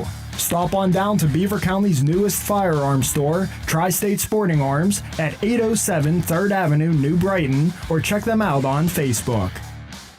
Has your classic car or hot rod seen better days? Just call me, Dave Rodenbaugh, and my team at the Pennsylvania Hot Rod Company. The full-service hot rod shop offers it all. Everything from custom fabrication and restoration to regular maintenance and collision repair. With over 40 years of experience, there isn't a job too big or too small. The Pennsylvania Hot Rod Company's enclosed trailer service ensures safe transit for your ride during any season. The Pennsylvania Hot Rod Company is located at 6th Street in Beaver Falls. Visit pahotrod.com or call 412-719-4950. The views and opinions expressed on WBVP and WMBA are those of the participants and host. They are not necessarily the viewpoint of WBVP and WMBA, its staff, management, and advertisers. Thank you for listening to WBVP and WMBA. Now back to One Man's Opinion with Brian Pasquale. Welcome back to One Man's Opinion on Sports with me, Brian Pasquale. I'm here at the St. Barnabas Studios. Joining me today is my producer, Ryan Garazunas. You can check him out alongside co-host Mike Mueller every Monday through Friday from 11 a.m. till noon on YouTube. Search Two Dumb Yinzers. They talk Steelers, Pirates, Penguins, and much, much more. Also, make sure you check us out here on Beaver County Radio Facebook Live and Beaver County Radio YouTube. If you'd like to chime in today, give us a call at 724-843-1888 or 724-774-1888. A little MLB update. The Detroit Tigers are up 3-0 in the bottom of the 6th. They are at Detroit. It is a best-of-5 series, so if Detroit wins this, they just have to win one more. Would they be up 2-1 if they win today? Correct. Okay. The Detroit Tigers are up it's 1-1. Cleveland won game 1, Detroit won game 2, and if it goes to game 5, I do like Detroit's pitcher. So who's remaining, Brian? A lot of people are really into it, and a lot of people are barely keeping up with it. What's the scoop right now? Who's playing who? Who's left? Okay, in the American League, the Cleveland Guardians are playing the Detroit Tigers. The Cleveland Guardians finished second. Okay, so they are away in game 3, and they will be home game 5. So yeah, Cleveland was home. So this not only is a good matchup because these are two good American League teams, you have the Ohio and Michigan thing going as well. So I mean, this is probably a pretty big series for these two teams. Absolutely. Then you have the Kansas City Royals. They are taking on the New York Yankees. Oh, okay. The New York Yankees. That is, what is that one? I think that's 1-1 as well. They played today. All four games are going on today. Okay. The American leagues are both 1-1, and the National Leagues are both 2-1. Now, the New York Mets are up 2-1 over the the Philadelphia Phillies. Okay. And if the Mets win today, they will move on to the pennant for the National League. And the New York Mets, the opposite of the Pittsburgh Pirates, the New York Mets have the most wins since the All-Star break out of any team in Major League Baseball. They had a worse record than us. Yeah. For a long time, I said the Mets stink. I remember the first part of the season, people saying this is one of the worst teams in the league. What happened? And then you have the San Diego Padres playing the Los Angeles Dodgers. The Dodgers are up 2-1. And so those games are going on tonight. There's a game at 5:08. There's a game at 6:08 and 7:08. I don't know which one's which, but I think the Yankees are the 7:08 game. So, yeah, there's a lot of Major League Baseball to check out. In the next segment, we are going to round up the Pittsburgh Pirates season because, well, basically they're not in the playoffs and we can't talk about them. But we need to figure out what's going on, the direction of the Pirates. And, yes, we have to get through this. We have to talk about it. It gets us through the summer. It gets us the Steelers season. How fast is it the baseball playoffs go? I think last week we were just sitting here talking about the playoffs are starting, who you taking, and I had said I think the Milwaukee Brewers just because, and here we are. But they're going into the championship round. It slows down, though, because the first series, 342 teams make it. 4 teams get a bye. That was the Yankees and the Guardians from the American League, then the Phillies and the Dodgers from the National League. So 1,800 other teams played each other in a best of 3 series to get to this round of 8. Now in the round of 8, it's a best of 5. But then when we get to the pennant, it's a best of 7, and then the World Series is a best of 7. So those last 3 series get stretched out, over a couple weeks. It just always seems to go so fast. It really does, man. Yeah, everything does. I mean, look, we're through 5 weeks of the NFL season. That's insane. I mean, it seems like 10 days ago we were like, I can't wait for the NFL season to get here. Still 2 more months. We got 2 months. I can't wait to see how great Russell Wilson does as a Steeler, right? Yes. And then his favorite target's probably going to be Roman Wilson. I mean, that's what we were saying 10 days ago. George Pickens will be a superstar this year. The whole thing. All of our outside linebackers will stay healthy. Dude, what's going on there? Who's starting? What's his name? Moon. Jeremiah Moon is our start. Let me ask you this: when TJ Watt gets tired after like 3 plays and he has to come out, who the heck's after that? Who is the outside linebacker after when TJ Watt's getting his load managing? We're down to we're scraping the bottom of the barrel here. We really are. It's early in the season. We already have 10 guys on the injured reserve list. 10. I have them written down here somewhere. So, Ryan, you think about who they are, and I will get to you guys here in 2 seconds. But, yeah, 10 guys on – this is not the right page. 10 guys on the IR already. It started with what was our center's name? Is it Herbig? Yeah, Nasty Nate Herbig. Right, and then the Nick Herbig's hurt. He's not on the injured reserve yet. But what do we have? James Daniels. Oh, yeah. Corey Trice. Troy Fatanu. Cameron Johnston. I mean, our punter, for crying out loud, is out for the year. And we got the penalty on that play. That still bothers me. It's unbelievable. Absolutely. If we could have got to 15 yards on this play and got kept the ball, that would have been one thing. And then somebody that's not even on the list, Roman Wilson, who's not even on the injury report. Why does he not play, Ryan? I don't. You know what? Every week I go into the game expecting to see Roman Wilson, and because he's not on this list, right? You just he's assume. Not on any injury report. Hasn't been for 2 weeks. I don't know what's going on with him.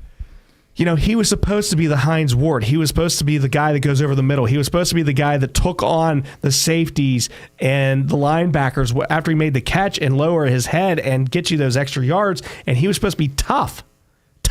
Yeah. And he's not tough. He's not even playing. Yeah, I thought we were supposed to be bullying people this year. I thought that was the game plan after last season ended. We're going to be bullies next year. We're going to mess people up. We're going to bully them around. What is this? What is this that's going on? Play. It was the Darnell Washington play down the seam. He had one-on-one coverage. And what's the quarterback for Arizona? What's his name? Kyler Murray. Yes. I think Kyler Murray was covering him, right? The dude came up to his waist. Yeah. He had Kyler Murray in coverage. And for some unknown reason, Justin Fields threw a Paul Skeen splinker. Yes. 9,000 miles an hour over his head when he could have thrown that ball anywhere over 3 feet off the ground, and Washington's going to win the catch. Yeah. Throw it up. I don't care if it's like one of those back shoulder passes or if you just throw it up. He stops. How tall is Mount Washington? Isn't it like 680 feet or something? It's like 680 feet, and he's got freaking Kyler Murray, 5'2" on him, and Justin Fields throws this rocket. Yeah. Oh, what are you thinking there, Justin? How frustrating. Maybe his curls from his hair or in his eyes or something there. What is that? Well, how do those guys have those hair? You know what I think of whenever I think of NFL helmets? You know how Peyton Manning would always take his helmet off and he'd have that big red mark on his forehead? Yes. Yeah. It still hasn't gone away. No. Just like the mustard. Do him and his brother still do that show? I for like Nickelodeon or whatever the heck it is? I don't know, but I know that they still do that Monday Night Football thing on ESPN because I opted out of that to watch it without hearing their voices on Monday night. Is their nephew coming out of college next year? I believe so, yes. So Peyton Manning basically says that his father's athleticism skipped a generation. Skipped right over him and his brother, and that his nephew is like athletic as well as having a cannon. Is basically Peyton Manning is like, I wasn't athletic, but I could throw the ball. Yeah. So I don't know. Steelers. I don't know. we have to find that guy. We have to find our quarterback. No two ways about it. As I always say, there's probably about 5 of these guys that exist on the planet, Brian. Right now, we just do not have one. I'm talking about the quarterbacks that run the league, and you're going to see those same 5 guys for about 10 to 15 years every year. Right now, we are in the middle of a Patrick Mahomes, Josh Allen, couple other guys around the league, but it is what it is. We have to get that guy. If you don't have that guy, you're not going to be playing in the Super Bowl. Look at the past 25 years. Look at the past 25 years. Those guys win it all the time. Here's my question for you. Okay, now on YouTube, you guys can please go over to my channel, One Man's Opinion on Sports. Check it out. There's a picture of LeBron with his arms up. Just click on that. Go there. There's a bunch of videos. Like them. Make sure you subscribe. I need subscribers. It's like, I'm not even 30 days into this channel, so getting subscribers is difficult. Once I get over the 100 and 1,000 mark, then it should take off after that. So do me a favor, go over there. But I'm doing a video this weekend on the top 10 quarterbacks for the first 5 weeks of the season. Ryan, I'll give you guys a little teaser here. Yeah. Jayden Daniels. Woo! Boy, is he good. Man, you know what? I thought he was going to be okay coming in, but as a rookie, what he's doing with the Washington Commanders is amazing. I tell you what, he has better hair than Fields, by the way. I'm looking at a picture of him right now on the laptop. They do play the Ravens this week, which is it's a godsend for us because now maybe if we could beat these hated Raiders, maybe they might be able to beat Baltimore, which I think they have a good chance. This Washington team is looking really good. I think they've scored more points than anybody else in the league to this point. So is Jayden Daniels better than Lamar Jackson? I mean, just the season, obviously. I mean, it's 5 games. There's potential. And the thing is, I think Lamar Jackson's overrated. I think that he's very athletic. He threw like 18 touchdown passes versus the Bengals, though. right? And I agree with you 110%, Right. but then I'm sitting there watching him, and I'm like, he's just picking these Bengals apart like they're like, I don't know, Bengals made Bowling them look Green, really or Slippery Rock or somebody. I'm like, what the heck? And the thing is, people are going to turn to me and they're going to go, but he was the MVP. You know what? You really believe that was the best player in the league last year? Out of every player in the league, I don't think so. And listen, who chokes more than TJ Watt in the playoffs? Lamar Jackson. Come on, this guy, it really comes down to... I was going to say Mike Tomlin, but okay. Yeah, but it really comes down to because he plays the quarterback position. He touches the ball every play, where TJ Watt does not. I think this guy he's a choke king. He's never not choked. Okay, speaking of choking, and we are going to be going to break in about a minute and a half. So I want to go real quick here through the AFC North. The Bengals stink, right? Ooh, they're real They bad. should have won that game. Oh, I was rooting for the Bengals so badly. And then every time Joe Burrow would score, 2 plays later, the Ravens would come back and score. But what the frig is going on in Cleveland with the Brownies? Yeah, it's great. Oh, it's wonderful. I thought if that defense would be able to hold its weight, then they may have a decent team. So the defense stinks this year. The offense stinks this year. They are just another Cleveland Brown team. And, it just shows you that 1 year was a fluke. Once again with the Browns, it's what they do. Every once in a while, they appear to have something, and it just... Remember that time they it's scored nothing. 70 points on us in the playoffs? That's like their Super Bowl. It was their Super Bowl. We were so bad. I can't even remember who the linebackers were we had playing. I know it was Minkah Fitzpatrick, Cameron Hayward, TJ Watt, and then 8 guys I've never heard of playing. It was really bad. I was like, this is going to be ugly. Right. All right, everyone. We are going to go to break. When we come back, we're going to be getting into the Pirates recap of their season. We're going to go through everything, what they did this season, what they need to do in the offseason. Whenever we come back, you guys have been listening to WBVP 99.3 FM and 1230 AM. There's a reason why the words True Value are in the name. True Value in any purchase or store visit has a lot more to do with your overall satisfaction and experience than just price alone. That's exactly what you'll find at the Rochester True Value Hardware Store inside the East Rochester Shop and Save. Expert advice combined with great selection and favorable pricing. It's the perfect time to get your fall projects started today by heading to the Rochester True Value Hardware Store inside the East Rochester Shop and Save. At Geneva College, your academic experience will prepare you with exceptional expertise in your chosen field. But what you'll learn is so much more than just that. Integrating faith and learning, you'll grow to see God's purpose and calling in your life's work. You'll be challenged to imagine how the world around you could be different and what your part might be in making that difference. You were made to live courageously.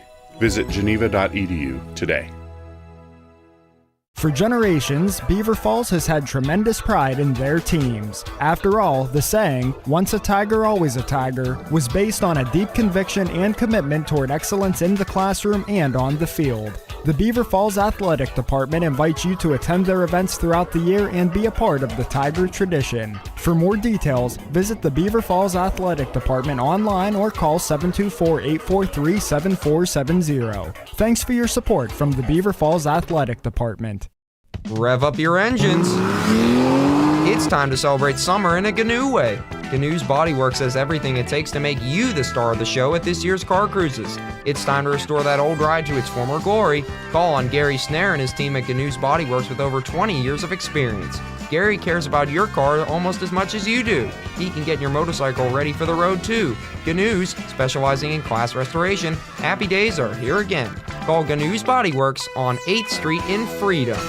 The views and opinions expressed on WBVP and WMBA are those of the participants and host. They are not necessarily the viewpoint of WBVP and WMBA, its staff, management, and advertisers. Thank you for listening to WBVP and WMBA. Now back to One Man's Opinion with Brian Pasquale.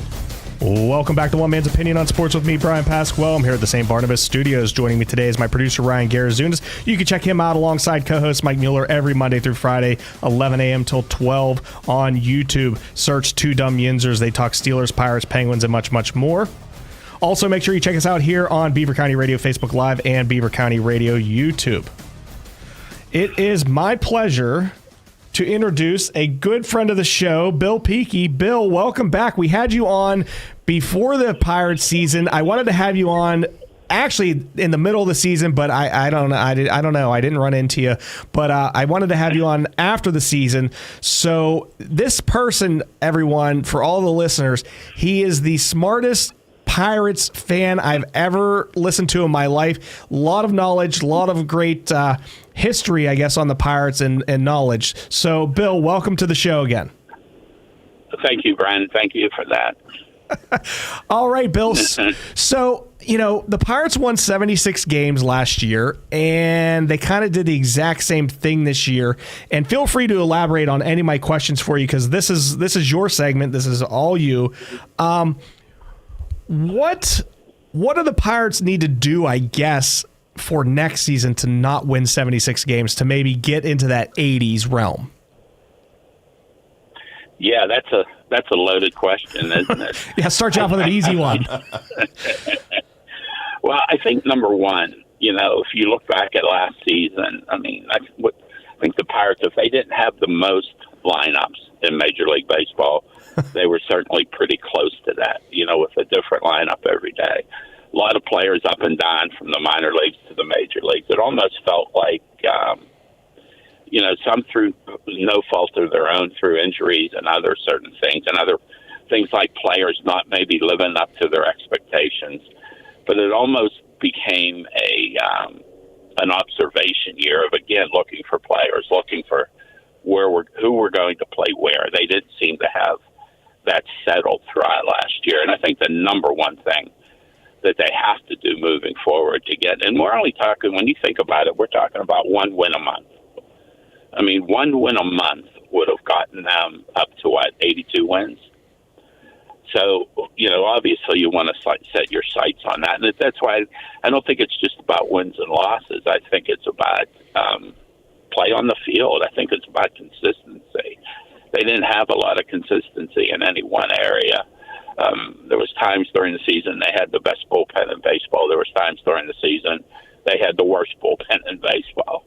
I mean, their bullpen, going through that streak of 10 losses, was it? It had to be the worst bullpen I have ever seen. It was ironic. Every time they came in, they gave up the lead.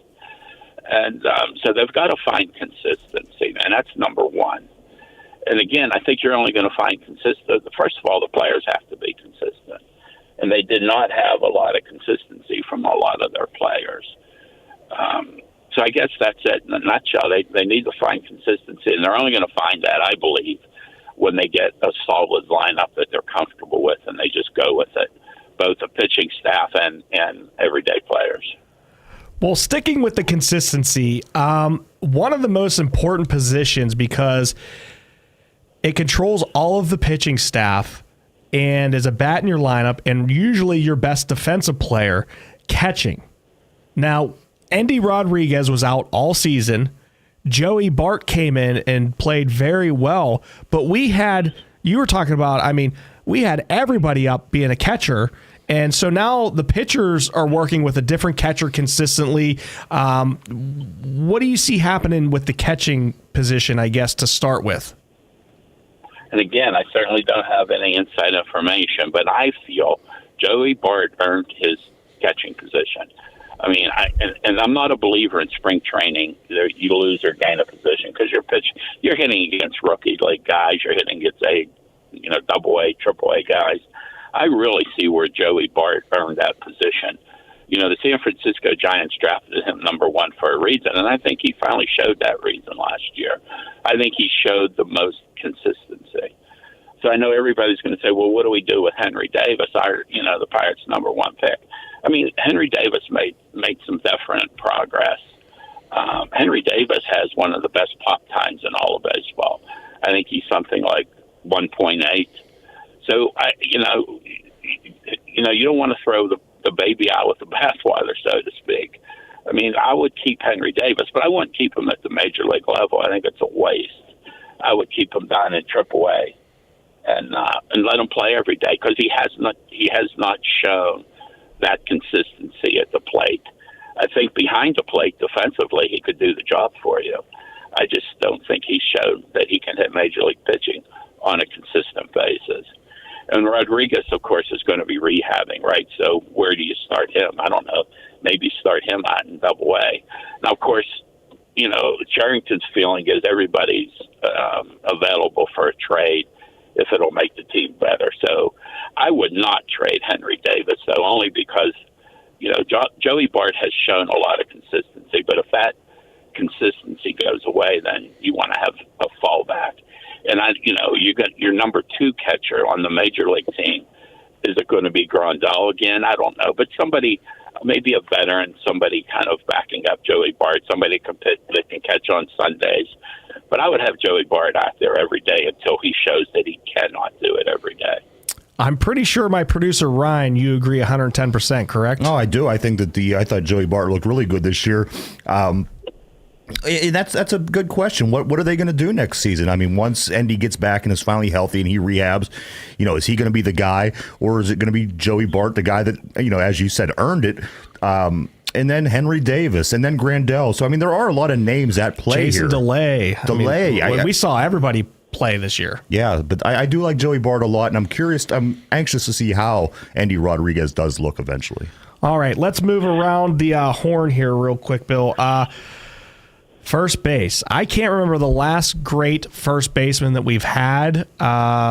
We had Tellez be awful the first couple months of the year. Then he hit his stride, and then he needed 3 more bats, and we let him go. Connor Joe is our number 4 hitter. I don't know how many times this season. They brought up Billy Cook late in the year. What are your thoughts at first base? They need a first baseman. Okay. All right, we agree. That's my thought at first base. Obviously, they decided at the end of the season Tellez wasn't going to be the guy. And that was one of the disappointments, I think, in this season. Because I think, where Rowdy Tellez surprised me was his defense. I thought he played excellent defensively. But he just didn't produce where they thought he would produce, and that's at the plate. The guy has one of the fastest bat speeds in all of baseball. He can hit major league pitching. But he just didn't. And they made the decision to release him at the end of the year to bring up guys like Cook. And I don't know what their intentions are with those two, but I think they need a first baseman. Okay. Brian Reynolds. Go ahead. Go ahead, I'm sorry. No, go ahead. No, Brian Reynolds talked a little bit about wanting to move to first base. And I think when he brought that up, Tellez was still on the team, so maybe the handwriting was on the wall. And, at first thought, Brian Reynolds probably had his best year defensively in left field. So do you want to move him to first base? That certainly solidifies that position for the next 5 years. But I think that comes into a lot of thought in whether or not you can pick up an outfielder or a first baseman. So we basically need a first baseman or a left fielder that can bat in the middle of the lineup and be okay defensively. Is that what you're saying? That's what I'm saying. They need a guy that can hit 30 home runs. Right. And they're solid. And they don't grow on trees, let's face it. It's not that easy. But that's what they need. And whether they get it from within the organization or they have to go out and get it, that's whenever the trade rumors come in and what they do in the off season. But they either need a bat in the outfield or a bat at first base, one of the two. Makes sense. Moving on to the second baseman. I thought Jared Triolo was going to be our everyday second baseman. I thought he was going to bat 300. I thought he was going to hit 20-some home runs. It turns out he couldn't even bat 200. Up comes Nick Gonzalez, and all of a sudden, it seems like we do have our second baseman moving forward. Your thoughts on his past season? I know he had a little injury, but other than that, he was an RBI machine. He was Mr. Clutch as far as I'm concerned. I've played on so many teams when a guy walks up the plate, you just get a good feeling that he's going to put the bat on a ball in a situation where you need it. And I really believe that Gonzalez was one of the few the Pirates had that I would put in that category. Gonzalez, and as far as I'm concerned, another guy that earned his position at second base just because of it. The numbers might not be high, but his clutch inning was really great. And he also played a pretty good defensive second base.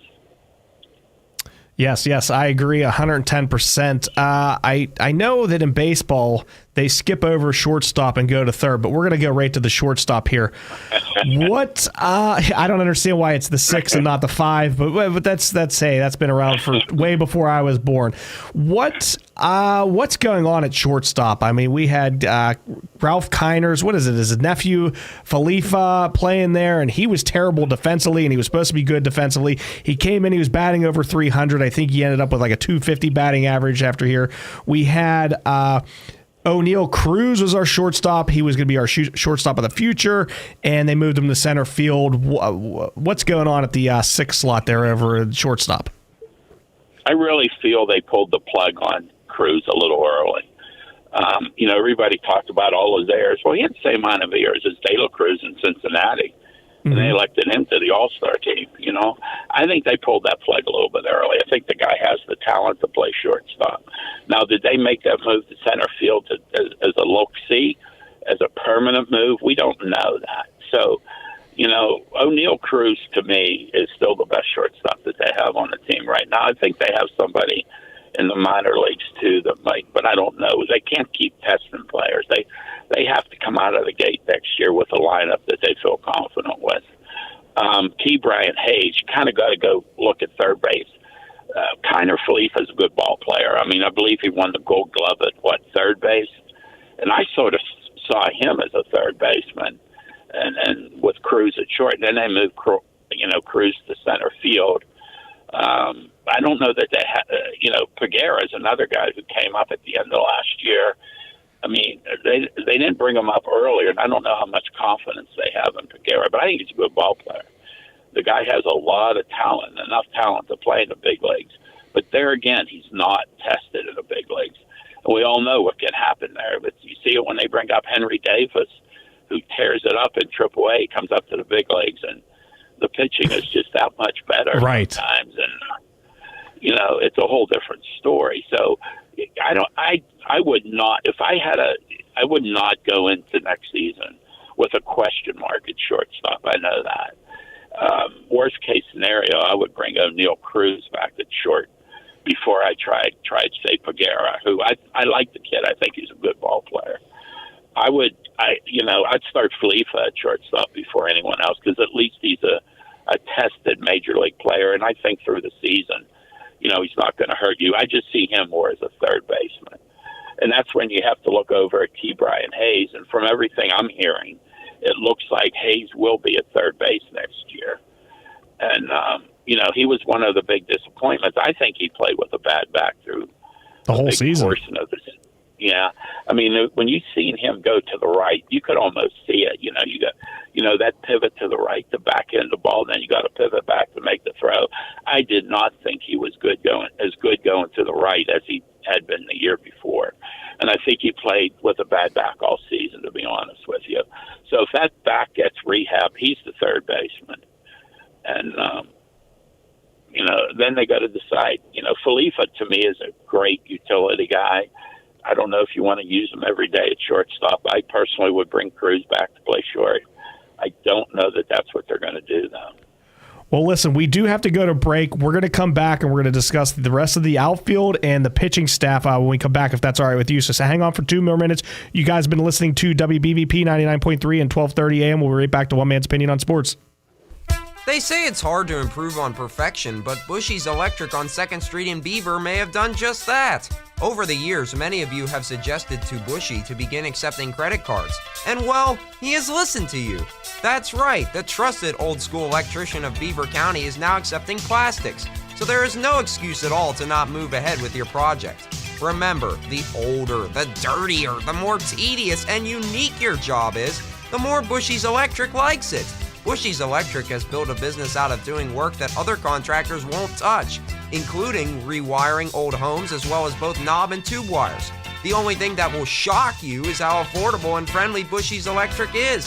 Plus, he now accepts credit cards. What could be better? Look for the silver Bushy's Electric superhero van driving around, and then flag Bushy in for a cup of coffee and show him what you need done. It's that easy. Call 724-728-1782. That's Bushy's Electric on 2nd Street in Beaver. For generations, Beaver Falls has had tremendous pride in their teams. After all, the saying, "Once a Tiger, always a Tiger," was based on a deep conviction and commitment toward excellence in the classroom and on the field. The Beaver Falls Athletic Department invites you to attend their events throughout the year and be a part of the Tiger tradition. For more details, visit the Beaver Falls Athletic Department online or call 724-843-7470. Thanks for your support from the Beaver Falls Athletic Department. Charlie and the Chocolate Factory the Musical arrives at Lincoln Park Performing Arts Center in Midland October 4th through the 13th. Sponsored by Clearview Federal Credit Union. This splendiferous adventure is perfect for audiences of all ages. For your golden tickets, visit LincolnParkArts.org. Beaver County Radio, your hometown radio station. You're listening live from the Fry Transportation Studios. Beaver County Radio and Fry Transportation. Proud to call Beaver County home. The views and opinions expressed on WBVP and WMBA are those of the participants and host. They are not necessarily the viewpoint of WBVP and WMBA, its staff, management, and advertisers. Thank you for listening to WBVP and WMBA. Now back to One Man's Opinion with Brian Pasquale. Welcome back to One Man's Opinion on Sports with me, Brian Pasquale. I'm here at the St. Barnabas Studios. Joining me today is my producer, Ryan Garazunas. Make sure you check us out here on Beaver County Radio Facebook Live and Beaver County Radio YouTube. A quick MLB update. The Cleveland Indians are down 3-0 to the Detroit Tigers. It is the top of the eighth, so the Tigers are 6 outs away from going up 2-1 over the Guardians. Did I call them the Indians? Indians, Yeah. Guardians, Yeah, Guardians, fine. Indians. That's okay. That's okay. That's I've been calling the Indians over and over again. That's a long history. On the line, we have Bill Peakey. He is our Pirates expert. Nobody knows more about the Pirates than Bill, not even Pirates. We discussed basically this season and the catching, first base, second base, third base, shortstop. Bill, I want to talk about the outfield. Let's just say, for instance, Brian Reynolds goes to first base and O'Neal Cruz goes to shortstop. Now, what do we have with the outfield? You know, who's going to be our left fielder? Who's going to be our center fielder? What's the outfield looking like? Yeah, that's tough. If they would bring Cruz back into shortstop, that leaves another big hole out in center field. You know, again, let's go back to Michael Taylor. You know, starting out last season, they looked pretty solid with Reynolds in left, Michael Taylor in center, and Jack Zawinski. My biggest disappointment, not him personally. I just expected so much more out of Jack Zawinski last year. But, you know, Michael Taylor, too. I mean, he was one of the best defensive center fielders in baseball, but there was just no offensive production out of him this year, not even what was to be expected. The guy hit 21 home runs in his career, and if you can do that in a year, you can hit major league pitching. But for whatever reason, he didn't do it last year, so that kind of made him expendable. You're going to have to keep Ryan Reynolds, you know, in left field and find a first baseman if you can't find a big hitting left fielder. You know, they always talk about that. You know, left field in Pittsburgh's a little bit different to play than left field anywhere else because you got a lot more room to cover with that little notch out there. You got to wonder who designed that, don't you? Like, well, why'd they put that notch out there? But it does make it a little bit harder to play left field. Do you know what field had the center field has like a grade? It goes up to the wall. Was it like Milwaukee or something? Houston. It might have been. Oh, was it Houston? Okay. Yeah. Yeah, like who designed that? Well, you know, I remember Forbes Field was 457 feet, I think it was, the center field. You know, and of course the Pirates had Billy Varden, who played not very deep, but he had that ability to go back on the ball. So sometimes you got to find a fielder that fits your ballpark. Because normally you'd Pirates had Richie Zisk in left field. I used to say, put a fence around Richie back out there because he can't do much out there. He can't throw very well. He had tendonitis in the arm. But, man, Richie Zisk could hit, you know. So, you know, you'd like to get a big hit around left field, but they have to be able to play some defense, too. Unless O'Neal Cruz works on center field because he can run, let's face it. That guy, he can cover some ground. And, he could be, in my opinion, an outstanding center fielder. He's certainly got the arm. I think one of his first throws from the outfield was over 100 miles an hour. I mean, he could be an exceptional center fielder. Jack Zawinski, I mean, you know, what happened to Jack Zawinski? He had, 27 home runs and 26 home runs, maybe 75 RBIs the year before. You know, what are they going to do with Jack Zawinski? I don't know. I think he's still on a 40-man roster. Are they going to be able to, you know, they fired the hitting coach, right? And I heard Derek Shelton say something that just kind of made me quiver a little bit, where their philosophy on hitting is shrinking the strike zone.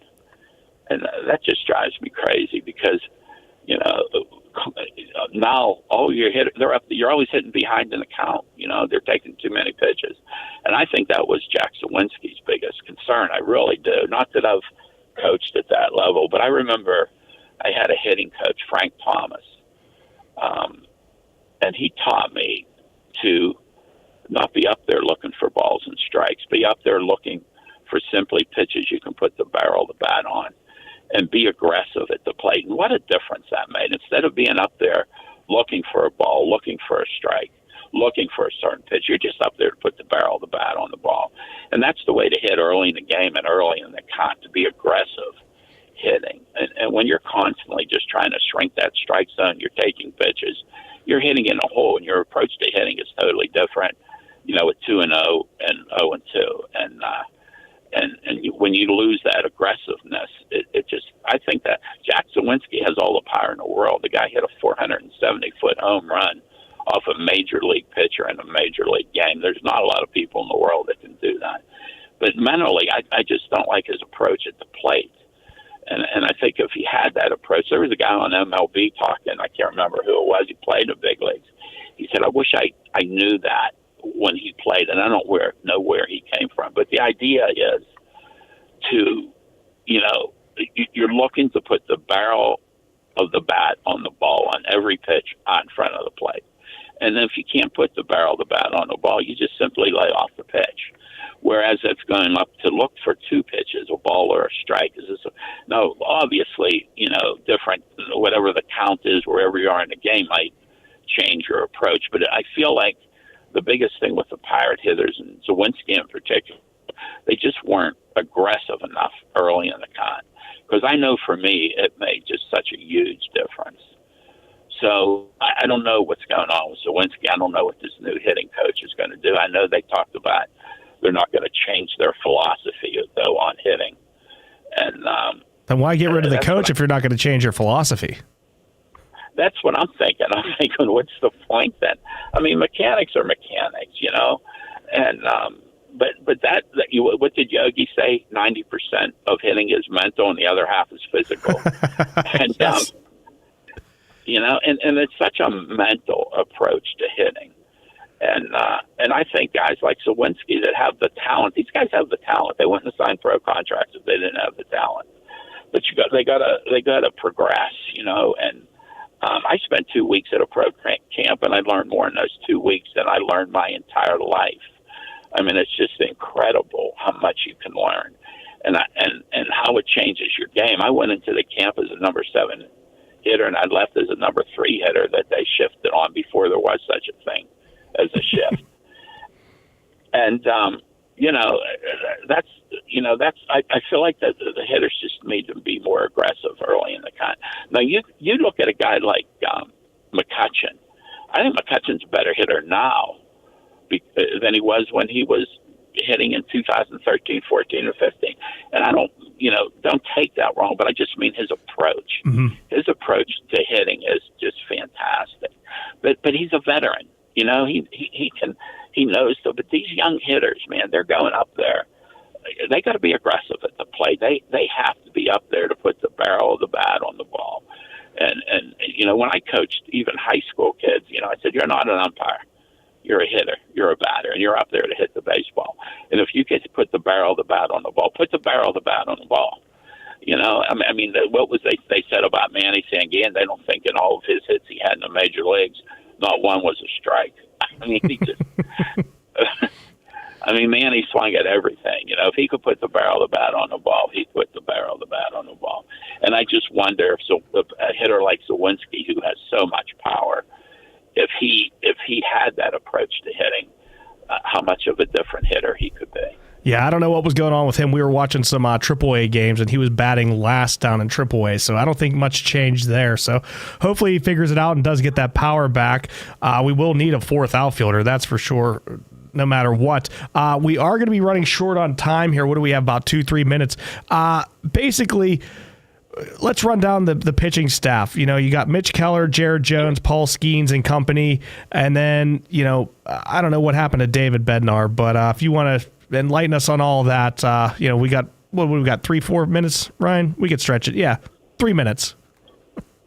Paul Skeens is just an incredible talent, right? I mean, Jared Jones, I think that guy could pitch all night long. His delivery is just so smooth. I mean, he could just pitch all night long. Skeens, I feel like they coddled a little bit. When they brought up Skeens, they went to a 6-man rotation. I think that did hurt the bullpen a little bit when they did that. But, Skeens is I think he pitches better in the major leagues than he did. He had a double-A game. He gave up, 8 or 9 runs. And I mean, the guy's a heck of, I think they made some adjustments with his shoulder. Maybe he was leaving it on a little bit, and that changed his release point. But, I mean, you're just basically naming their starting 5. David Bednar, he just couldn't locate his pitch anymore. He had a great breaking ball that got chased all the time. And then all of a sudden they stopped chasing that breaking ball. He was throwing hard. I mean, he was throwing harder than he had thrown. He's throwing upper 90s. But when that breaking ball's not working and all you're doing is throwing upper 90s, you're going to get hit. So I think when he couldn't locate his pitches, and that's going to be a problem moving into next season.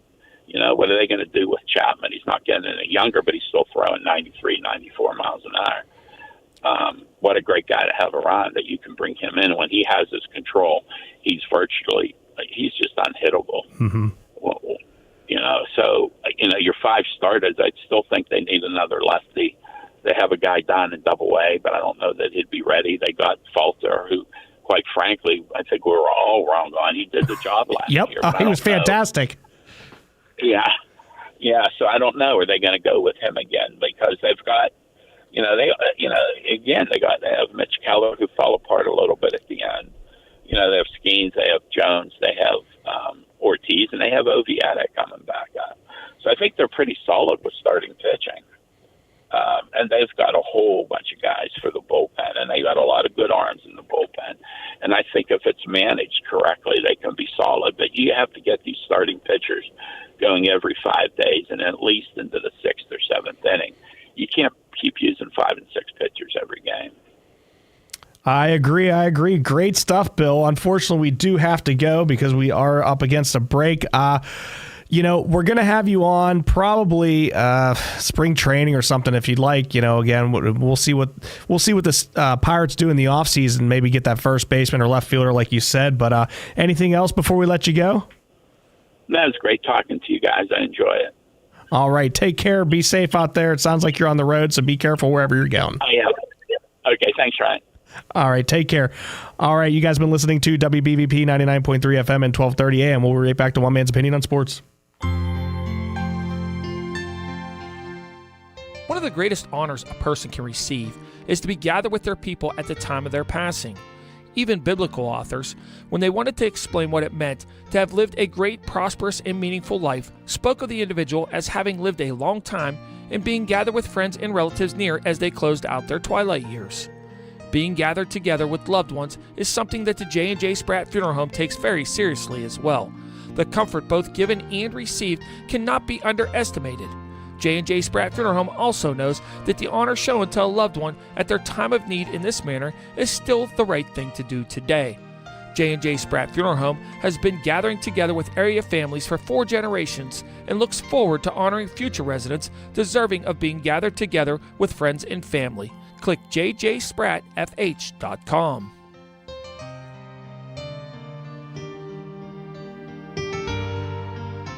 They're back. New Brighton's annual Halloween parade is back this year by ghoulish demand. Make plans to come enjoy this spooky New Brighton tradition Wednesday, October 23rd, starting at 6:30 p.m. Legend says that this parade full of your favorite ghosts, ghouls, goblins, fire trucks, and bands started back in the 40s. If you would like to dress up in your favorite costume or have a group, band, or float and want to be in the parade, email nbparade@gmail.com.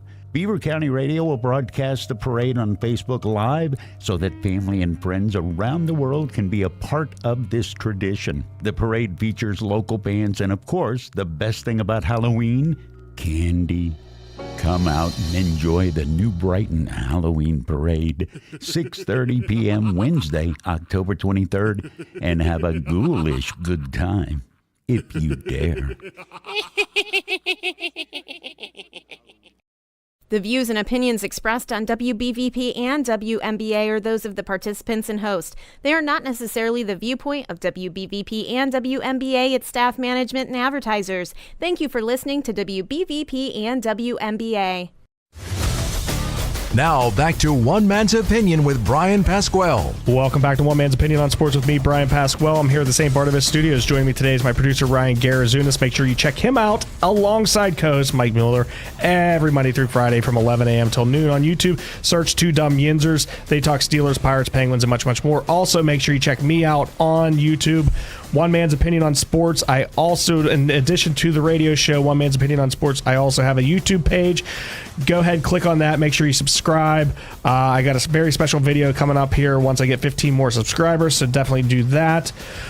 Also, make sure you check us out here on Beaver County Radio, Facebook Live, and Beaver County Radio YouTube. Ryan, we have about 10 minutes left. Let's get into it. The Steelers are 3-2. The Baltimore Ravens, after the 0-2 start, are now tied with us in the division, although they probably have the tiebreaker because they do have the win over the Bengals. They do. Not that means anything just yet, but what did the Steelers do well against, I guess, the Colts and the Cowboys? What did you like out of them that you just like to see them improve a little bit on? And then we're going to get into what they've done bad and poorly. I like the way that they implemented Darnell Washington into the game. I think that he could be a big-time playmaker, especially down in the red zone. He's such a big body, 6'7", 270 pounds, this guy.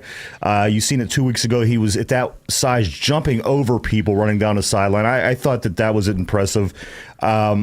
I think, the pink elephant in the room is the offensive line. There's not going to be a lot that we're going to be able to do moving forward.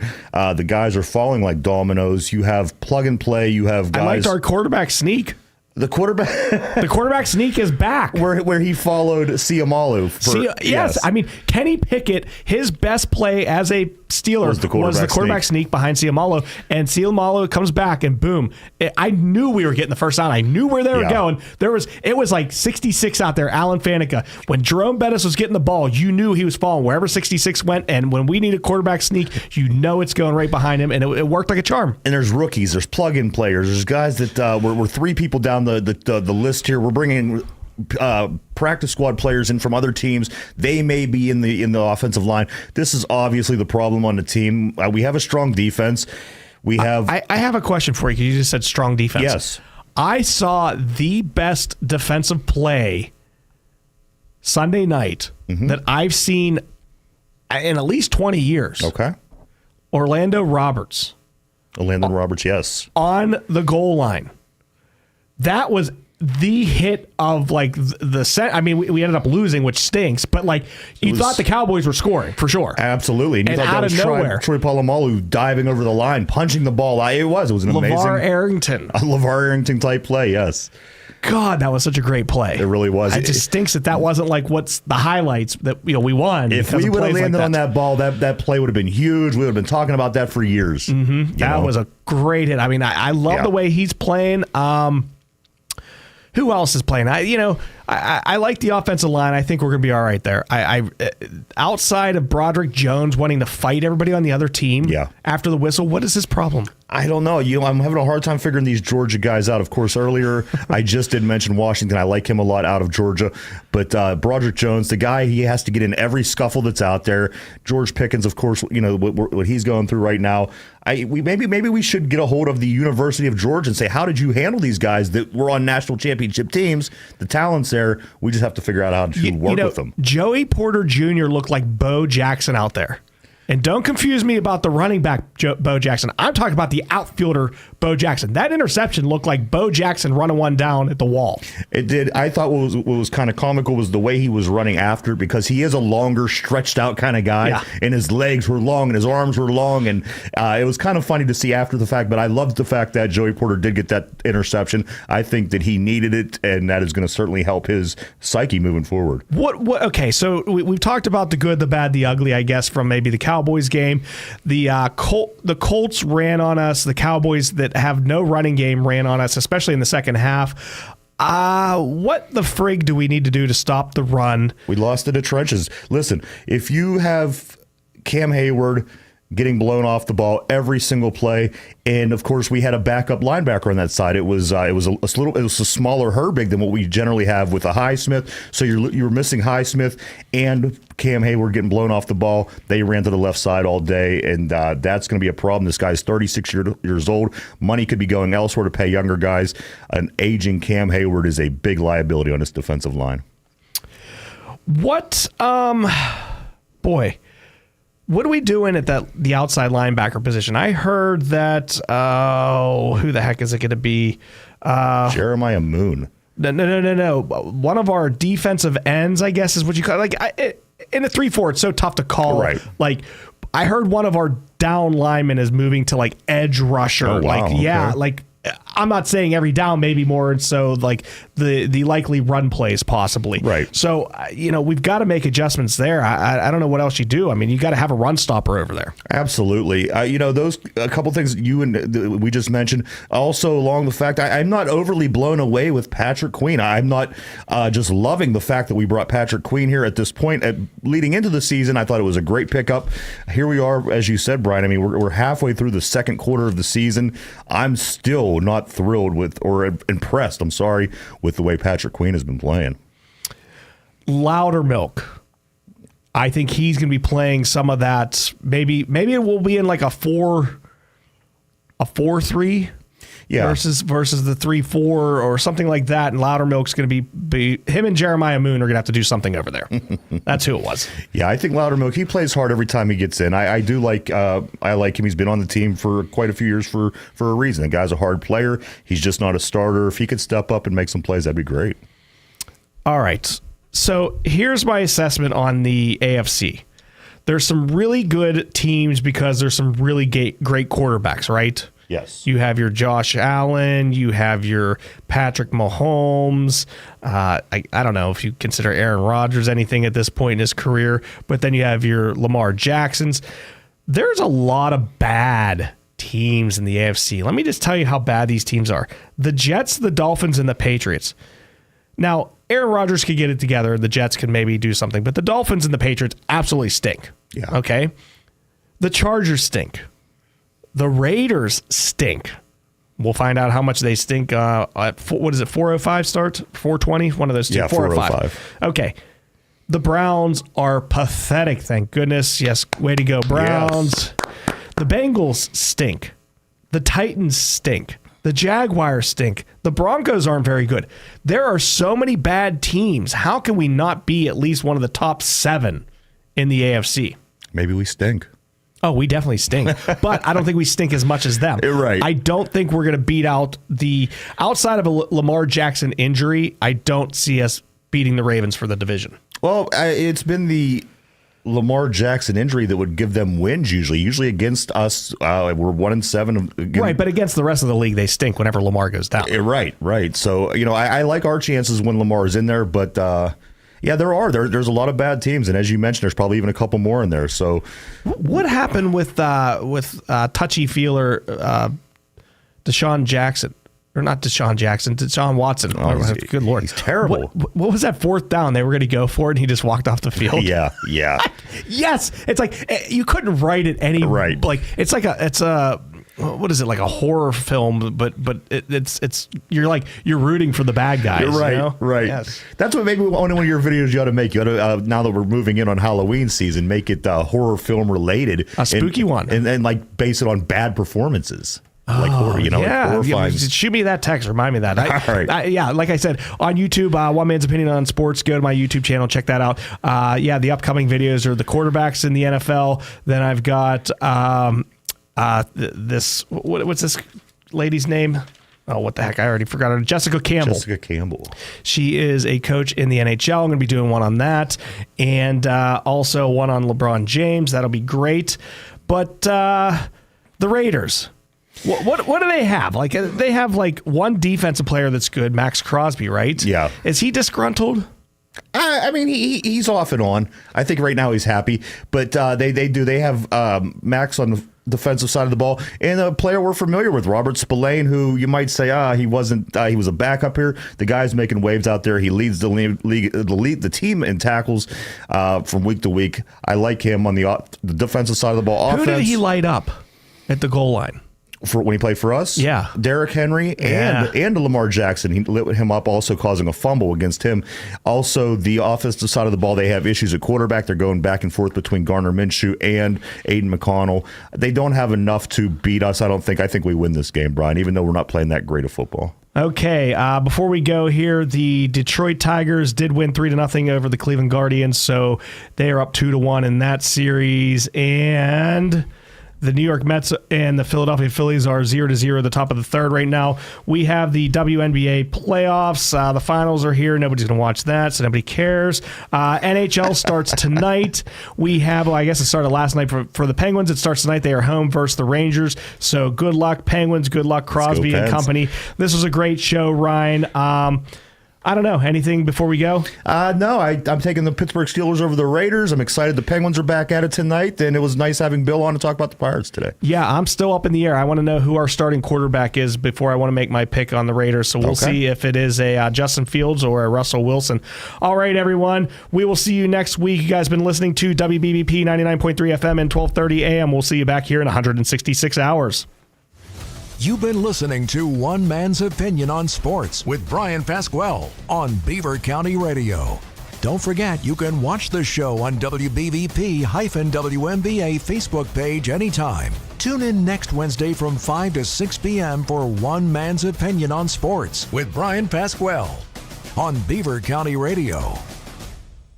The views and opinions expressed on WBVP and WMBA are those of the participants and host. They are not necessarily the viewpoint of WBVP and WMBA, its staff, management, and advertisers. Thank you for listening to WBVP and WMBA. You're listening to 99.3 FM, presented by...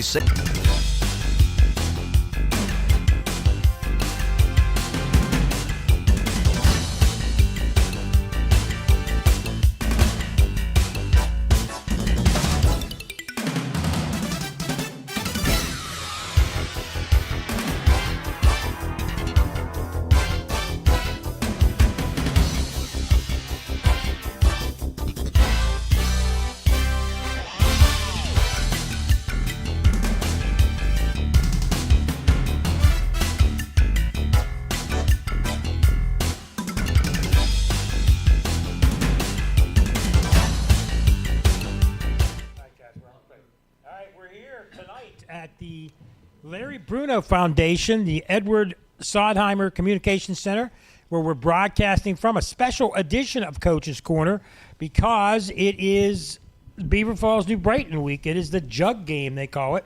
A lot of the youngsters don't know about the Jug Game, but two of our first guests do know all about it. And joining us first of all, we have my co-host John Parada with us as well.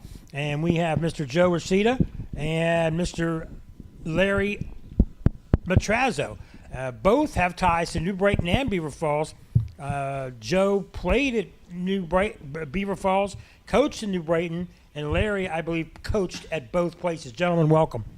Thank you very much. First, I want to ask you guys have been around for a while. You're veterans in Beaver County football. And me and Joe were talking off the air about the Jug Game.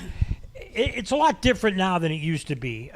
Things used to be, the rivalry was bigger before it is now. Even though the kids now know it's a rivalry, they don't really know what the Jug game's all about. That's right. That was usually, I believe it was always the last game of the year. Uh-huh. And you had the short 10th Street Bridge. You had the snake dance where people from Beaver Falls, students from Beaver Falls and students from New Brighton would meet in the middle of the bridge and fight. Okay. And it was a big deal. I Right. mean, because when you look at it,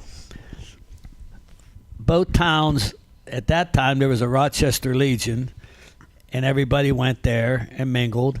And then after the football games, everybody went down to Hanks. Yep. And mingled, and the parents were involved in it because they remembered the Jug. Of course. So Yes. there's still people that remember it, but it's a rivalry. But in reality, the Beaver Falls has the lead all time from the stats that I could find.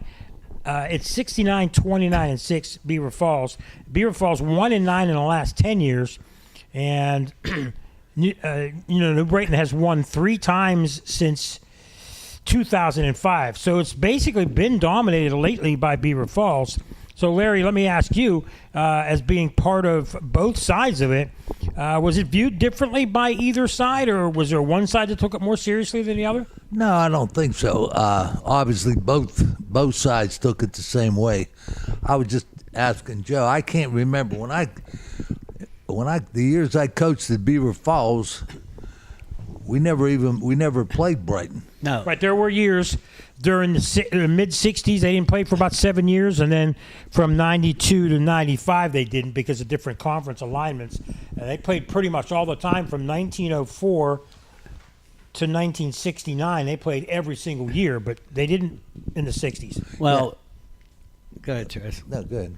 Well, for some reason, Traz and I, we coached the last 2 years that Larry Bruno coached at BF. Okay. We went to Reese Stadium twice and lost, and then we came back, and Tony Dvorak was the coach, and that's the year we won. But I was a junior high coach, and we scouted, and we never back in that was 68 to 70, and we were at Farrell, Butler, Sharon, all the. So you guys, they moved up. They moved up, and so you played different people. And our exhibition games were like South Hills, South Hills Catholic. South Hills Catholic, and schools like that. Erie East, So then I left and went to Seneca. Traz and I stayed as friends. And then in '77, he came to New Brighton. I came with him, and the rest is history. But it was a good stretch. It was a good rival. I mean, John? Is there any one game in particular that stands out that you remember for the Jug? I mean, I know there were a lot of good games, a lot of close games. Is What there do you think, Chuck? one that was really stood out that you enjoyed? The only one I remember the best for me is the year we won. We won. Yeah. Yes. The year we won. Yes. I remember that year.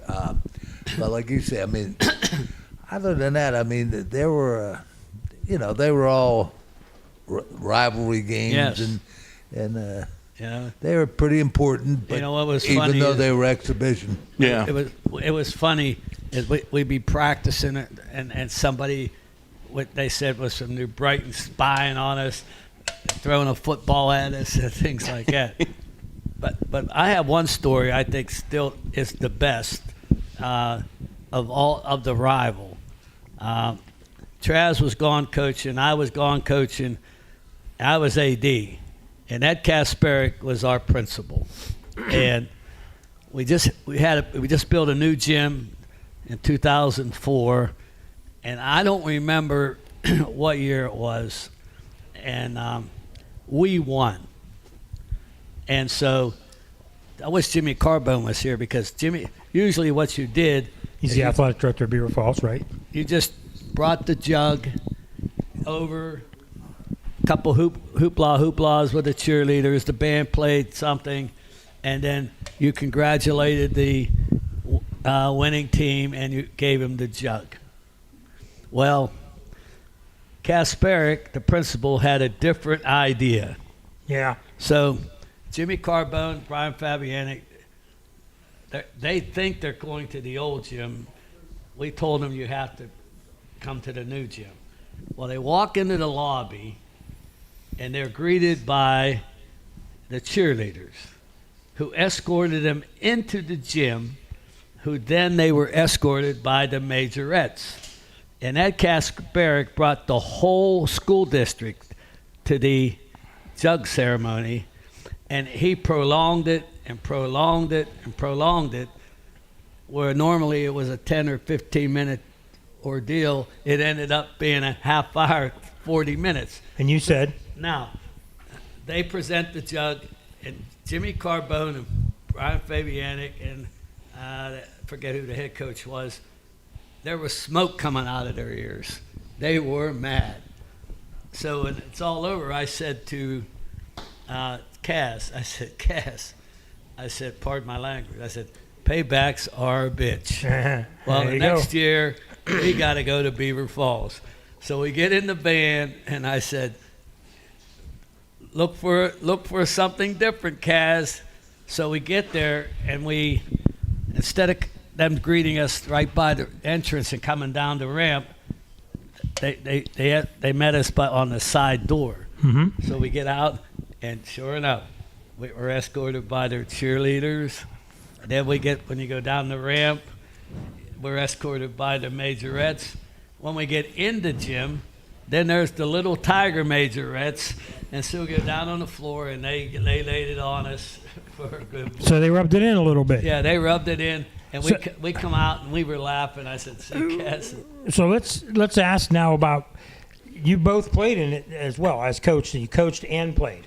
So what was it like when you guys played in it back before you coached? Now, I didn't play it. You didn't play, but you played. I played. What was it like when you played?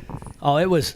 Was it varied? Was it physical? Yes, down and out. It was everything. Because you know what? After the game, whoever won had the bragging rights for a year. Wherever you went to the dance, or you went to Hanks, or wherever you saw everybody, you'd go, hey, what was the score of that Beaver Falls New Brighton game? Who won that game? Stuff like that. But I only played in my senior year. Okay.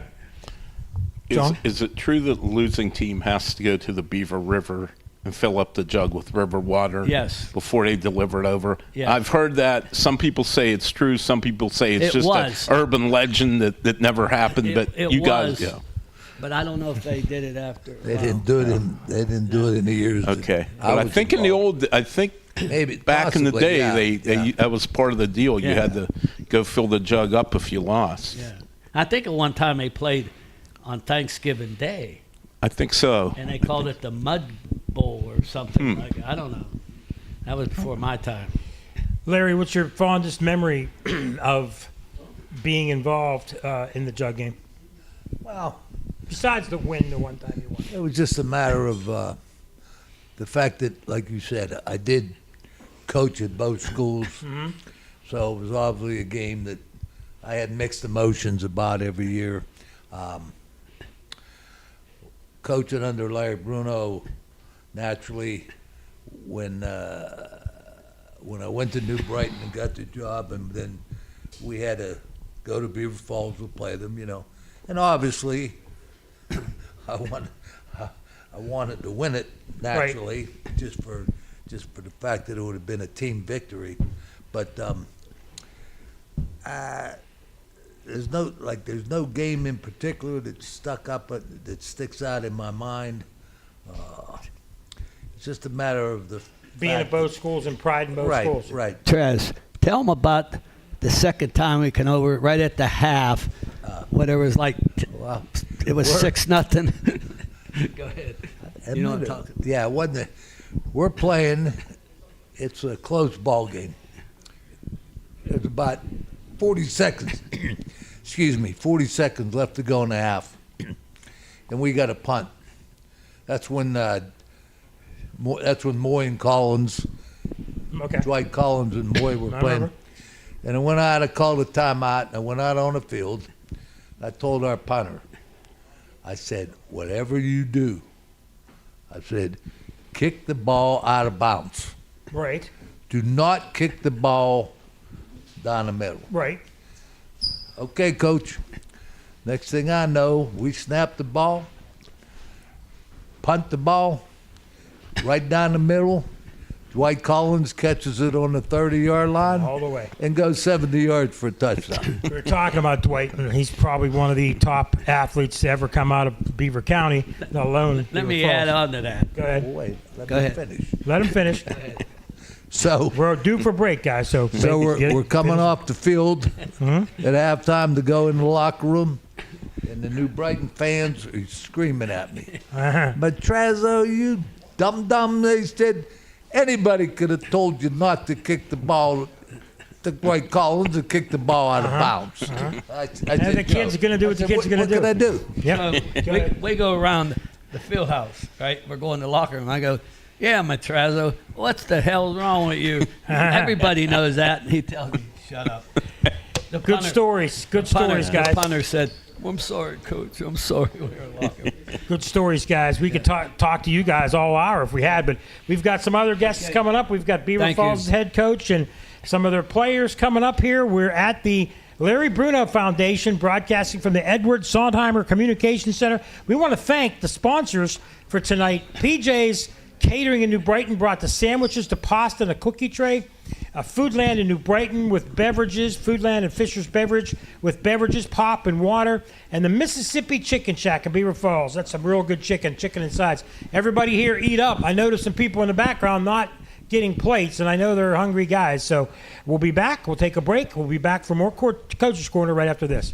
Thank you. Thank you. Falling in love is one thing. Having anxiety about falling is a whole different subject.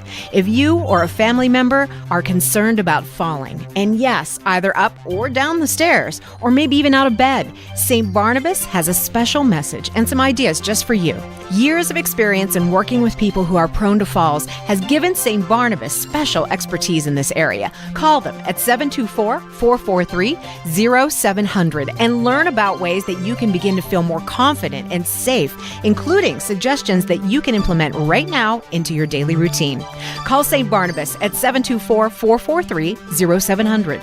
For many years now, St. Barnabas has been helping people fall in love, that is, with their new, better life, a longer life, a risk-free life. Call St. Barnabas now at 724-443-0700 or visit stbarnabashealthsystem.com and learn more about living longer and better.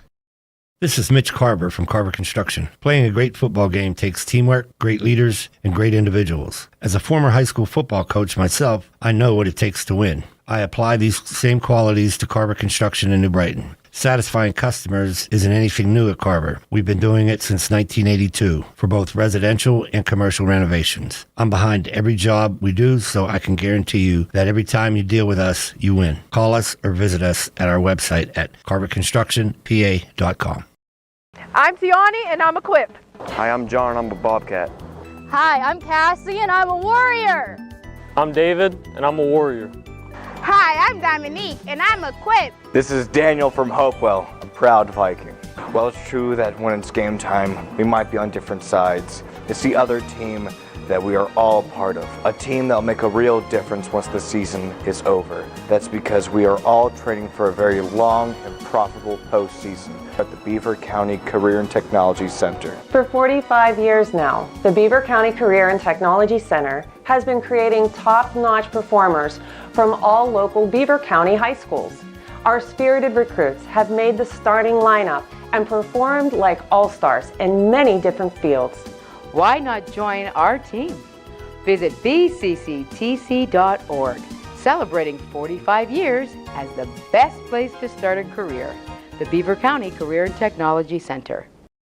After any big game, people will be talking. This is Ellen Bross from Falcone's Moon Township Ford. The same is true when you get your new vehicle from Falcone's Moon Township Ford. Neighbors, friends, and co-workers will notice the new winning style reflected in the car, truck, or SUV you just got from Falcone's Moon Township Ford. Located on University Boulevard across from Robert Morris. Click and save at moonford.com and discover what the talk is all about. Falcone's Moon Township Ford, where friends send friends.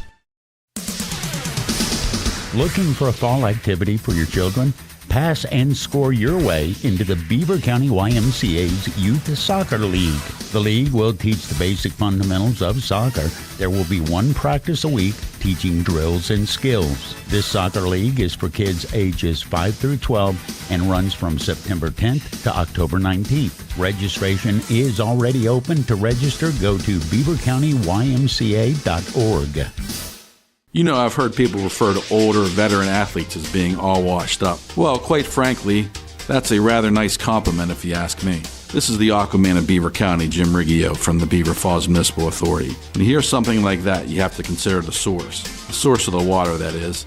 After all, getting washed up with Beaver Falls Municipal Authority water can't be a bad thing. That's because for over 80 years, we've made it possible for everyone to feel washed up, even if they are not star athletes. Click bfwater.net.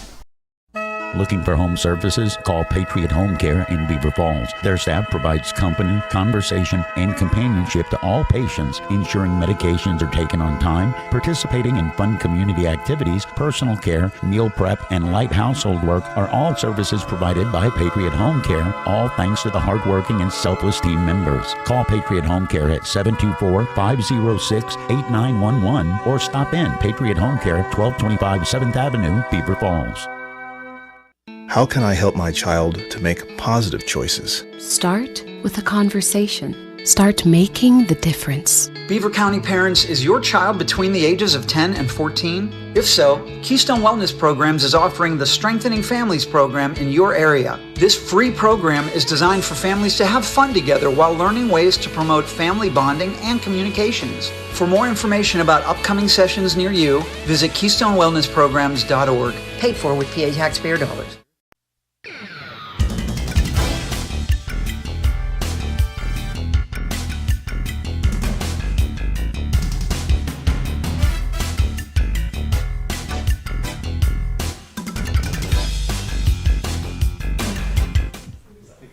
We're back for Coach's Corner, our second segment. We're broadcasting here at the Larry Bruno Foundation, the beautiful Larry Bruno Foundation. Soon, they're hoping that they're going to open to the public. And this is a beautiful, beautiful museum to Beaver Falls sports and Beaver County sports. There's so much here. And those of you listening, when this opens up, you have to come down here. It's a fantastic place. But we also want to thank PJ's Catering, Giles Town and Country Market, Foodland, Fisher's Beverage in New Brighton, and the Mississippi Chicken Shack for bringing food for these young men and the coaches and everybody else. Our second guest is the head coach, a first-year head coach of Beaver Falls, Mr. Jim Mooney. Coach, welcome. Thanks. Appreciate it. When we talked the other day, I briefly on the phone, I basically told you, the show's lighthearted pretty much. We ask good questions. We ask about things. We don't try to hide from stuff. And you just said, I got nothing to hide. I stand in front of everything. And it's been kind of tough for you guys this year. But this is high school football. It's a reality. When you lose a lot of players over a couple-year span and the cupboard is bare for seniors and juniors, you've got a lot of freshmen and sophomores playing against kids that are 3 and 4 years older. And you basically said before the year started that we're young, we need to be bottle-fed. Is a quote that I read. Yeah, so, tell us about this experience for you. You kind of knew what it was going to be, but, was it quite what you thought it was going to be? Yeah, you knew it was going to be tough going in, right? So we knew going into even spring ball, we knew we got a lot of young kids, got to get them ready to go.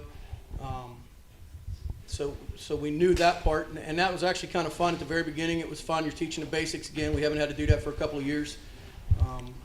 Tried working on teaching the leadership to the upperclassmen. Which is, as everybody knows, that's a big part of a good football team. You've got to have some upperclassmen that can lead us the way.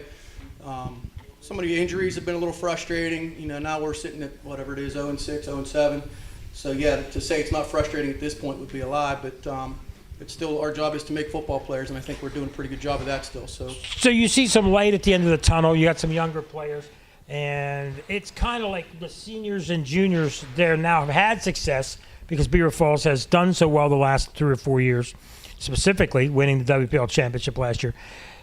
So they can be leaders, but, getting the younger kids and the kids that are in junior high to understand the tradition of Beaver Falls and to be prepared and to use their athleticism, it's like a do-over for you, but then you're coaching and teaching younger kids and just hoping that future's bright. No, there's no hope in it. It's the future's just hard work. Okay. That's all. So, again, when you got a bunch of 14-year-olds, I think a lot of them have learned this year that the weight room's important. Mm-hmm. So it'll be interesting to see how well they respond to that in the off season. Some of the guys that I have with me now bought into the weight room, and you can see the difference. And, there's an obvious difference between an 18-year-old kid and a 14-year-old kid. No doubt. So, like I said, our job is to create football players. And like I said earlier, I think we've done a pretty good job of that. It seems like every week we've got a young kid that's stepping up. He's figured it out. The lights come on. I'm not sure who I was talking to earlier, and it's, the frustrating thing is sometimes it looks like you can, man, let's bring on Steel Valley. We're ready to go. And then there's other times it's like, oh, damn, we can't even run a play. So it's just part of the deal when you got a young team. I'm starting to get a little, I'm not starting to, I'm a lot tired of hearing about how young we are, to be honest with you. It's 7 games into the season. Okay. Some of these guys have been starting as freshmen for, since North Catholic. I got a couple of kids starting both ways as a freshman. I'm done. He's not a freshman anymore. Right. He's been playing. Older, it's time to play. Right. So we haven't treated those kids, and we got some other kids that, if you'd have told me they'd have been on a varsity football field at the beginning of the year, I'd have thought you were crazy. But they put in the work all year long. They're starting to come around. They're starting to figure some things out. So turning into football players. So that's the one thing that I think that we're hanging our hat on right now, is that our record might not show it right now, but I think we're making football players. So I'm not going to shy away from it. Like I told you when we talked earlier this week, the 0-7 record, that's on me, and we're gonna do everything we can to get that turned around. And I've got all the confidence in the world that we're going to. John, how rewarding is it when you see young guys who really are very basic and see them now at this time of year that it's nice they to see, start but I want to win a damn blossom? football game. Yeah. I want to win a football game. How hard has it been to be 0-7? I mean, obviously, no one wants to be winless. I mean, you're used to winning as an assistant coach. 100%. And I mean, listen, it's hard to win WPIAL championships. And every time, the last 4 years we've been to that game, and everybody talks, well, you did this and you did that, and you guys worked and worked and worked. It's harder to do this.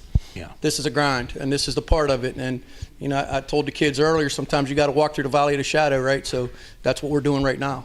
That was another thing I told them. We're forged in the fire. That's what our shirt said this year. We're forged in the fire. So we knew going in we were going to play some tough teams. Like I told some of these guys, we saw 5 or 6 D1 kids in our first 3 games.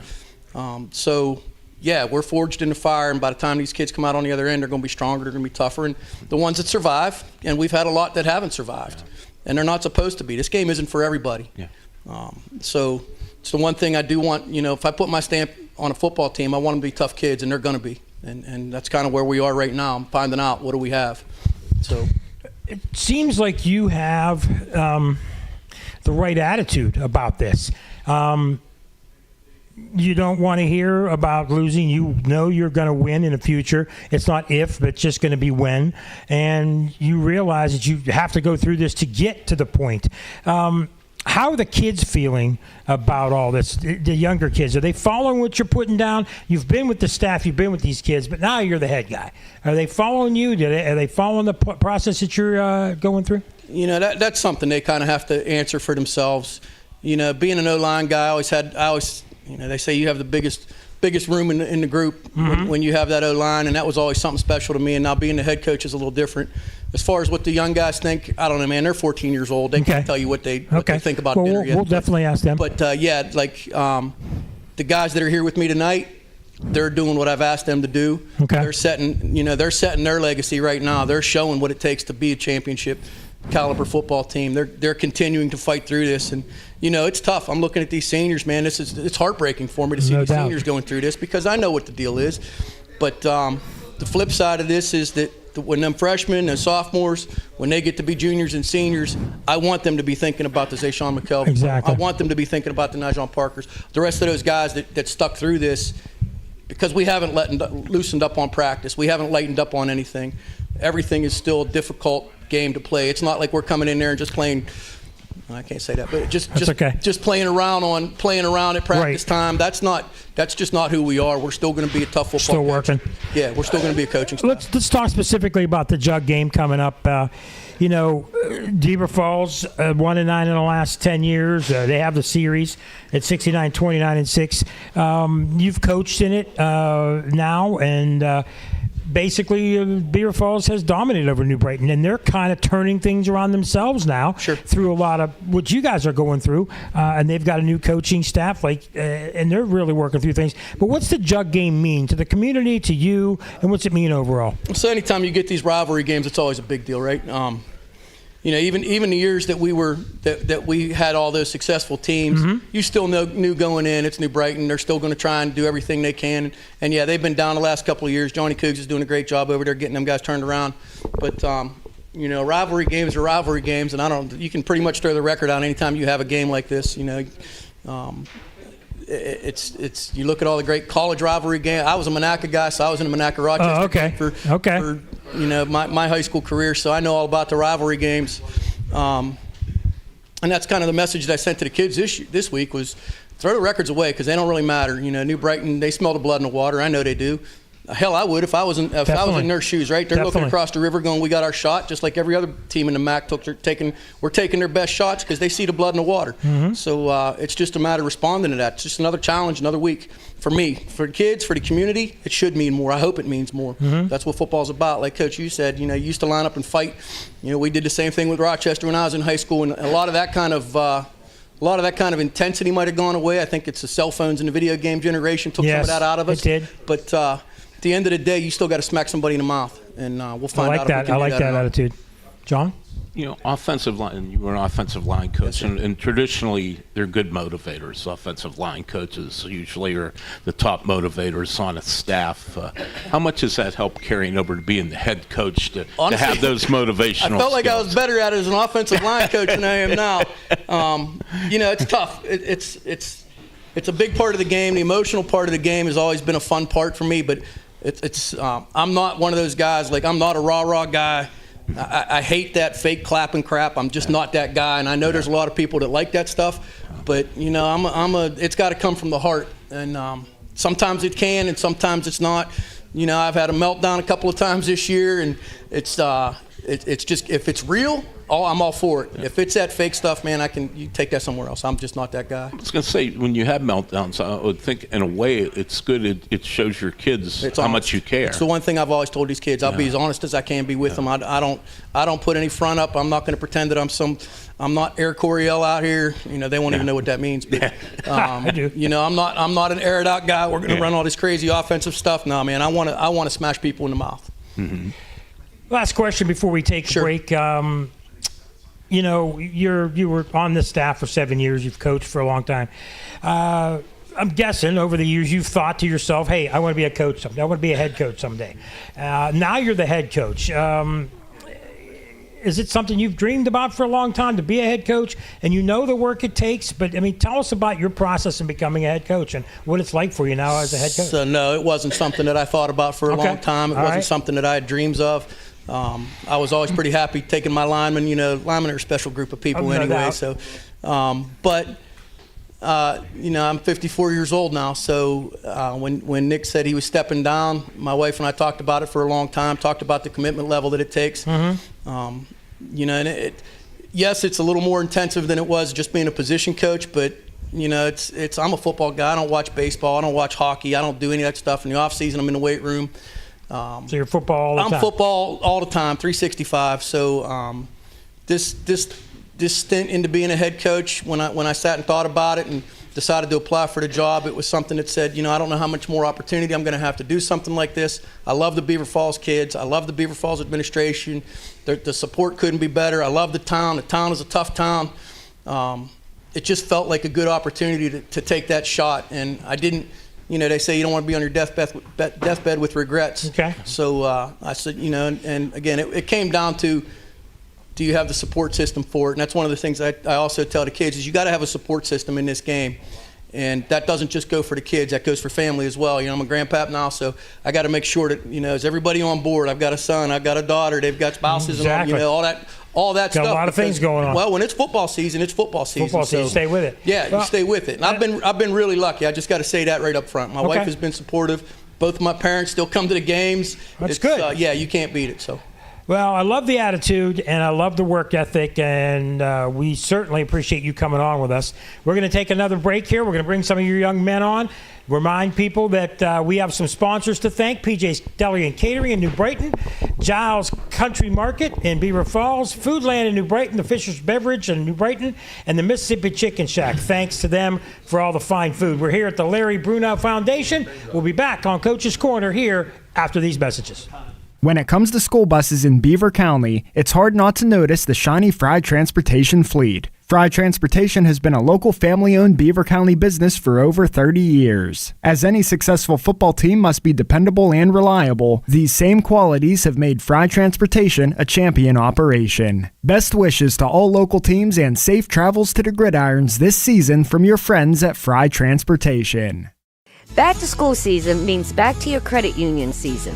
Before you pack the lunchbox, be sure and pack your wallet. Visit Friendly Federal Credit Union and get the cash supply you'll need so that you can buy the school supplies that they will need.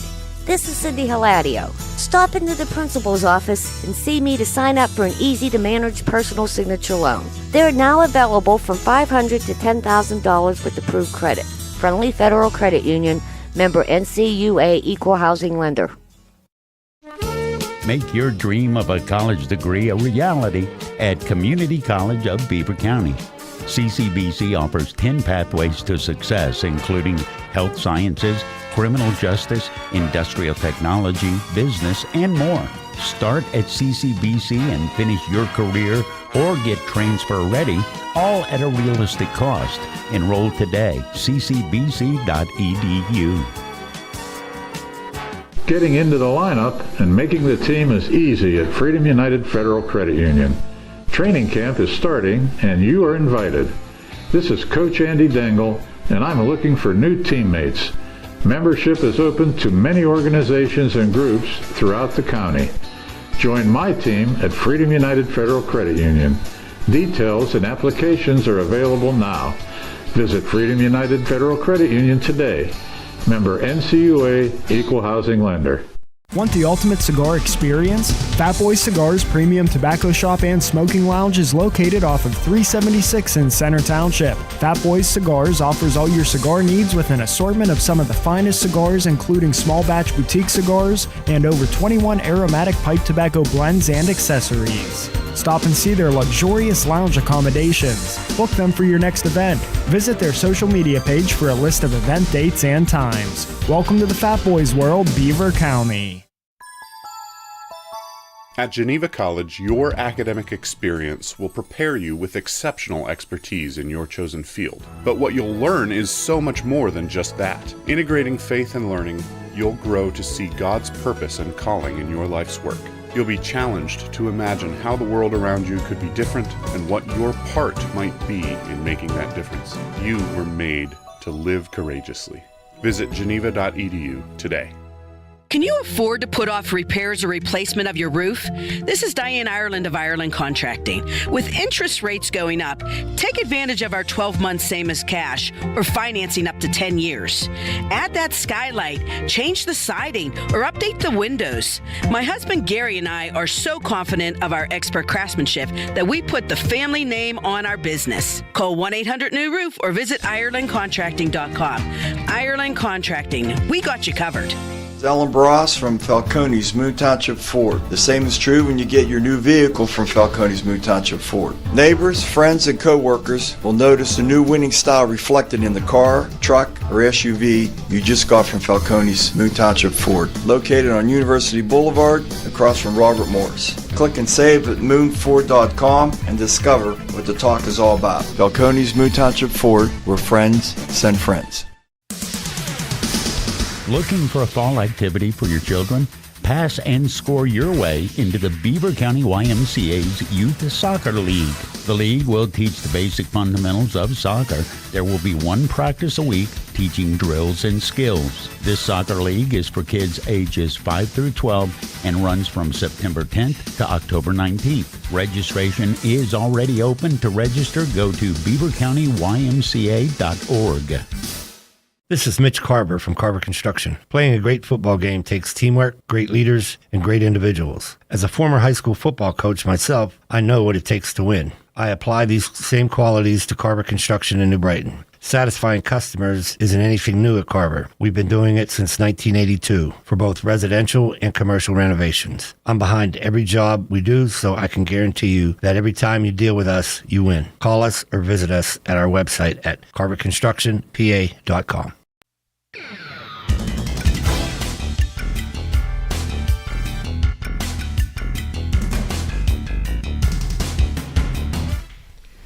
Back on Coach's Corner here at the Larry Bruno Foundation, a special episode of Coach's Corner alongside John Parada. I'm Mike Azadian. So many people that are a part of this broadcast. We want to thank Ryan Garazunas back in the studio, Curtis Walsh as well, producing here today. But it's the jug game. It's a rivalry game, and two of the young men from Beaver Falls, as Beaver Falls centered here today, is Jacob Jessman, to the closest to the camera. He's a center, he's a junior, and Zeshawn McKelvey, who's a running back and plays all over. Gentlemen, welcome. Nice to have you. Put that microphone up close to you. Don't be afraid to say hi and talk. You got people watching, you got your friends, you got your family watching, and don't be afraid to answer questions. So, Coach said that you guys are the guys that are teaching the young kids. He brought you here for a reason, not because you're senior and juniors, but because you're pretty much leaders now. Start with you, Jacob, being a junior. What's it mean to have the younger kids looking up to you now? It's really just trying to teach them how to play football and what football is about. Okay. There's a lot of freshmen, a lot of sophomore playing, so there's a lot of teaching that has to be done with them, and just to have fun. So, Zeshawn, same thing. You're a senior. You've been through this as well. You're kind of a quiet guy, it seems, right now, but what's it like for you with the running backs, the receivers, the kids on defense? I'm sure you got kids looking up to you for some leadership now, right? Talked about that.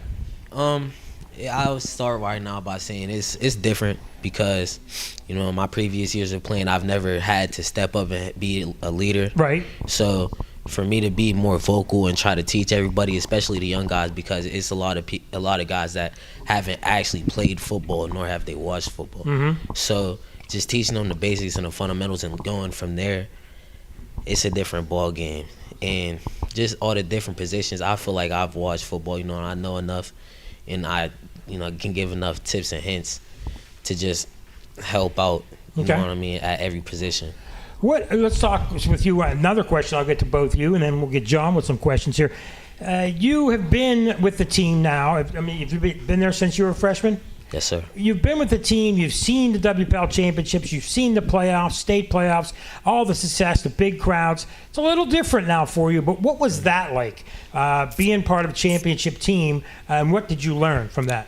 It was very smooth sailing. I wouldn't say smooth sailing, but I'd say for me, I was more of a defensive player. So the defense, it was like just well-oiled, you know what I mean? Everybody knew their assignments. If we didn't, we talked. Right. Just so we'd be all on the same page. And it worked. And then we were brothers, you know what I mean? So that plays a big part of it, having the chemistry and just being able to pick up for where your other teammate left off. Jacob, same thing to you. You've been on the sidelines, like your third year here. You've seen championship teams. What was it like for you to be on a championship team, and then now you're thrust into leadership because you guys lost some of your brothers. The seniors all are gone, and now I don't want to say the cupboard's bare, but all that championship talent's gone, and now you have to try to develop new championship talent. So it's a change for you as well. Yeah. But you played down at Acrisure. You played in state championships, but now it's just a little bit different for you. Talk about your experience. Yeah, it was freshman year, I really just sat the sidelines. And then sophomore year, I had to step up. That's when I really became the center. And I was one of the younger ones on the line. Okay. So I had the seniors helping me, telling me what to do, teaching me new stuff. And then now this year, I'm the upperclassman. I have to help the sophomores and freshmen on teach them how to play the game. John? So for both of you, I mean, obviously when you have a young team, it's going to take some time to gel and to get, to where you want to go. Do you see, how much improvement have you seen from like when camp started back in August until now?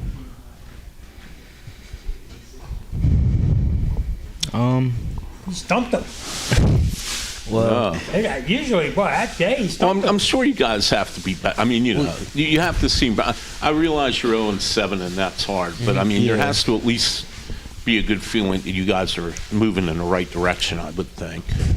What I will say is, in an aspect of being a family, we've really come a long way. I didn't know like any of these guys.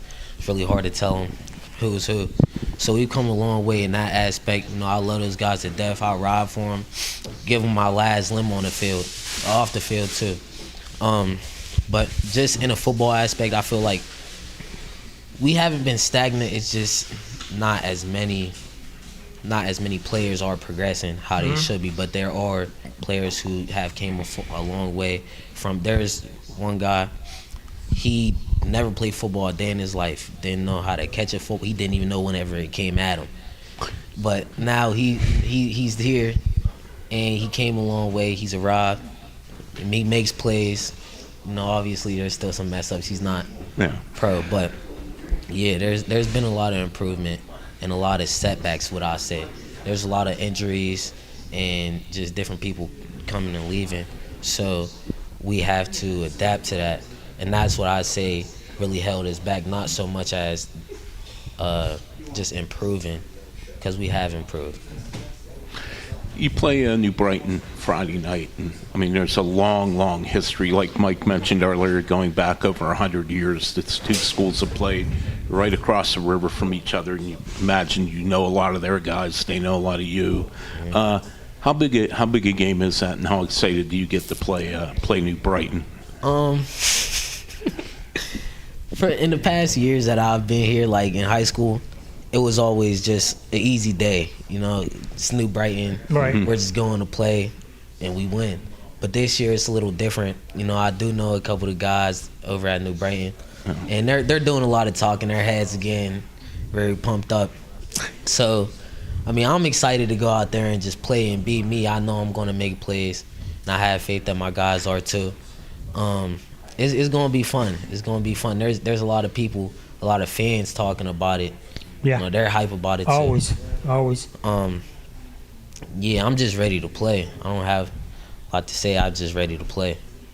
There you go. And how about you with the big rivalry game coming up?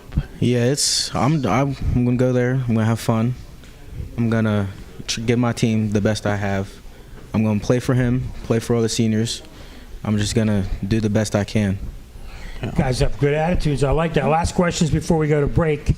Anybody you guys want to say hello to? Shout outs to any family, friends? Anybody you want to look in the camera and say hi to? Start off with you, Jacob. I don't really got no one. You got no one you want to say hi to? Mm-mm. Okay, well, just demand a few words. Sean, anybody? Really, I just like to say hi, Mom. Okay. What up? Okay, good. One thing we like to ask young men, you're a senior, Sean.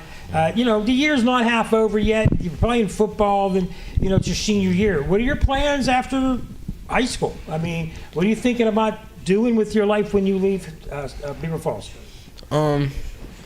Work, trade school, college, football. I mean, there's so many things you could do in your life. You're a young man, but what's been your dream or your plan? Really, at the end of the day, I just want to be great.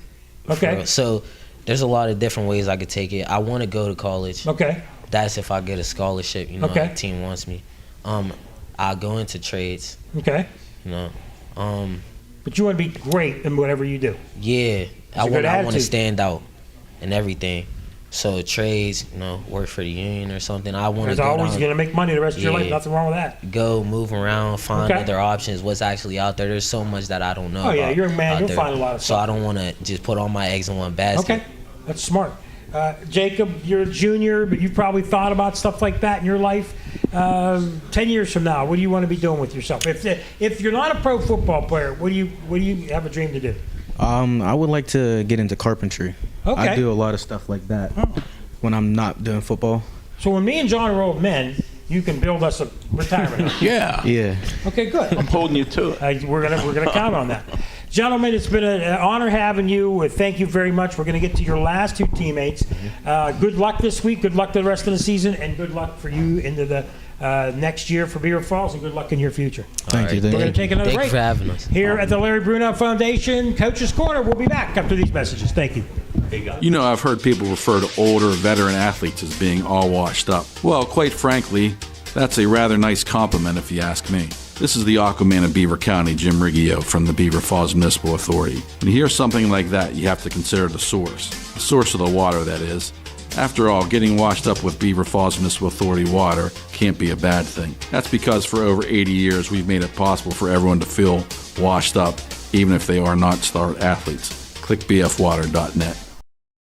Looking for home services? Call Patriot Home Care in Beaver Falls. Their staff provides company, conversation, and companionship to all patients, ensuring medications are taken on time, participating in fun community activities, personal care, meal prep, and light household work are all services provided by Patriot Home Care, all thanks to the hardworking and selfless team members. Call Patriot Home Care at 724-506-8911 or stop in Patriot Home Care, 1225 7th Avenue, Beaver Falls. How can I help my child to make positive choices? Start with a conversation. Start making the difference. Beaver County Parents, is your child between the ages of 10 and 14? If so, Keystone Wellness Programs is offering the Strengthening Families program in your area. This free program is designed for families to have fun together while learning ways to promote family bonding and communications. For more information about upcoming sessions near you, visit KeystoneWellnessPrograms.org. Paid for with PA taxpayer dollars. When it comes to school buses in Beaver County, it's hard not to notice the shiny Fry Transportation fleet. Fry Transportation has been a local family-owned Beaver County business for over 30 years. As any successful football team must be dependable and reliable, these same qualities have made Fry Transportation a champion operation. Best wishes to all local teams and safe travels to the gridirons this season from your friends at Fry Transportation.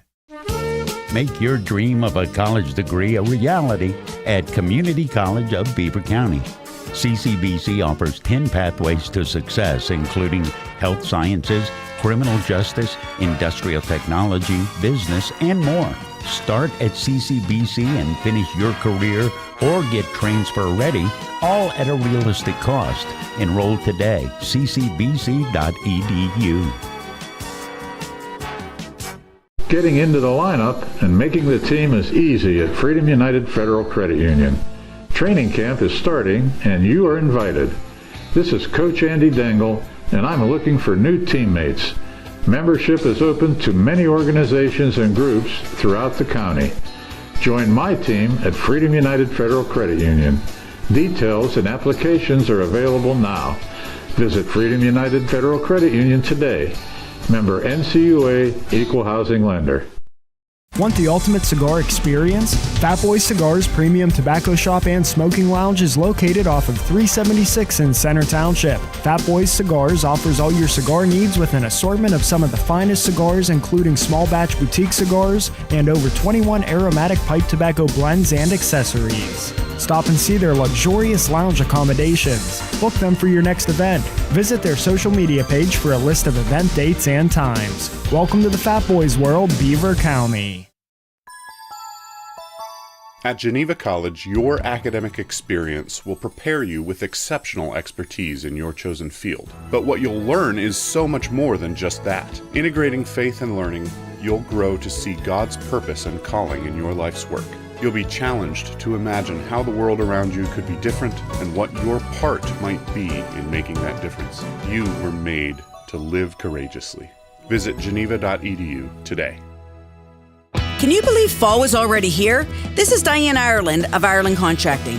Improve your home energy efficiency and curb appeal with Ireland Contracting. Get new windows, siding, and roofing professionally installed by one of the top contractors in the Pittsburgh area. We specialize in premium siding, Owens Corning shingles, Pella windows, and more. Save your money for the holidays and use 12 months same as cash financing. Call 1-800-NEW-ROOF or visit IrelandContracting.com. Falling in love is one thing. Having anxiety about falling is a whole different subject. If you or a family member are concerned about falling, and yes, either up or down the stairs, or maybe even out of bed, St. Barnabas has a special message and some ideas just for you. Years of experience in working with people who are prone to falls has given St. Barnabas special expertise in this area. Call them at 724-443-0700 and learn about ways that you can begin to feel more confident and safe, including suggestions that you can implement right now into your daily routine. Call St. Barnabas at 724-443-0700. For many years now, St. Barnabas has been helping people fall, in love that is, with their new, better life, a longer life, a risk-free life. Call St. Barnabas now at 724-443-0700 or visit stbarnabashealthsystem.com and learn more about living longer and better. The 77th season of high school football Friday Night Lights coverage continues this Friday with Robert Mangino and Mike Azadian. It's Jug Week and the Beaver Falls Tigers will be hosting the New Brighton Lions at Reeves Stadium. Tank Layden will have the eXp Realty sideline reports throughout the game. The audio and video coverage gets underway with a 6:30 p.m. pregame and kickoff set for just after 7. You can watch the game on Facebook Live or on our YouTube channel. You can listen to the games on WBVP 99.3 FM and BeaverCountyRadio.com. High school football coverage on Beaver County Radio is brought to you in part by Tri-County McDonald's, I'm loving it, Falcone's Moon Township Ford, Freedom United Federal Credit Union, the Community College of Beaver County, Friendly Federal Credit Union, Fisher's New Brighton Foodland, Al's Pizza in New Brighton, Tri-State Sporting Arms, Drug Free Aliquippa, and Beaver County Radio. Thank you for tuning in to the Coach's Corner right here on Beaver County Radio. Tonight's show is being brought to you by Carver Construction, the St. Barnabas Health System, Beaver County Career and Technology Center, Falcone's Moon Township Board, the YMCA, Beaver Falls Municipal Authority, Patriot Home Care, Keystone Wellness Program, Fried Transportation Group, Freedom United Federal Credit Union, the Community College of Beaver County, Friendly Federal Credit Union, Fat Boy Cigars, Geneva College, and Beaver County Radio.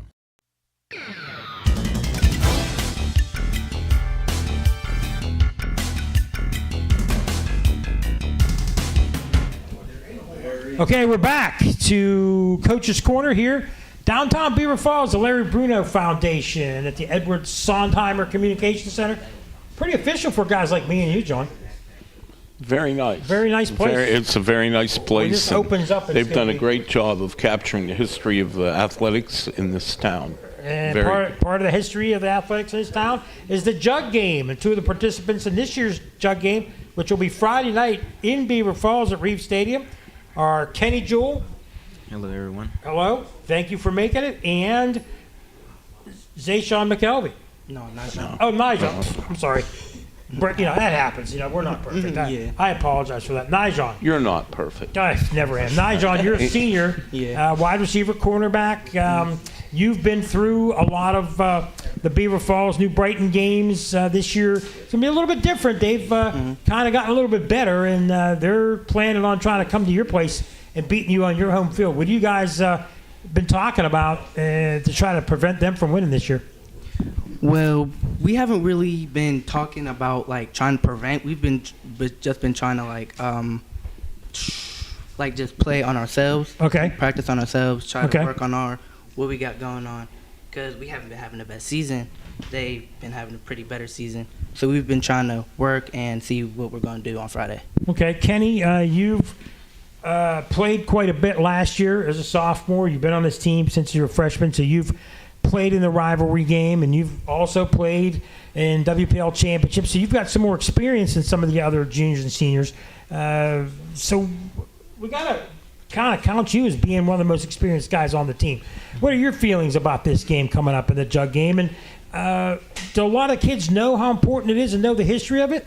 A lot of them really don't know what we play New Brighton for, or how it goes down. But when we do play New Brighton, at least when I played, I would always have a lot of leaders around me to help me out if I made mistakes or tell me what to do. so it would make my job easier to where we would beat them all the time, but it's different this year. So now I got to step up and help all the younger kids and try to get a dub.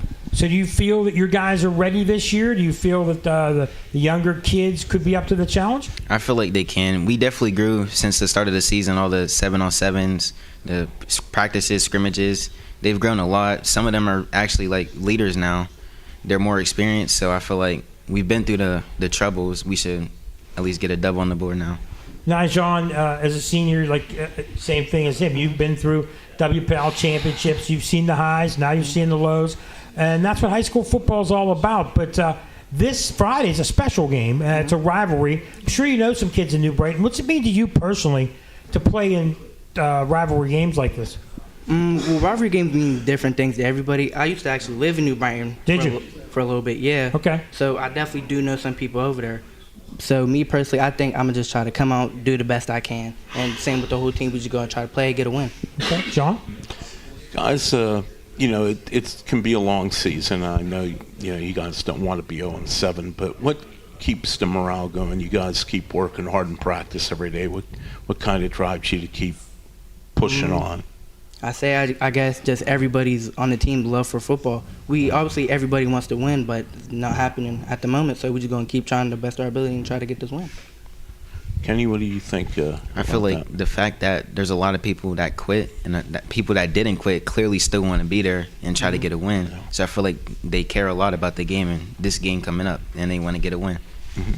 Have you seen an improvement, though, over the course of the year from where you guys were when the season started back in August until now in October? Yeah, there's been a lot of improvement, little improvement just with different people on the team, but I definitely have seen some improvement. Yeah.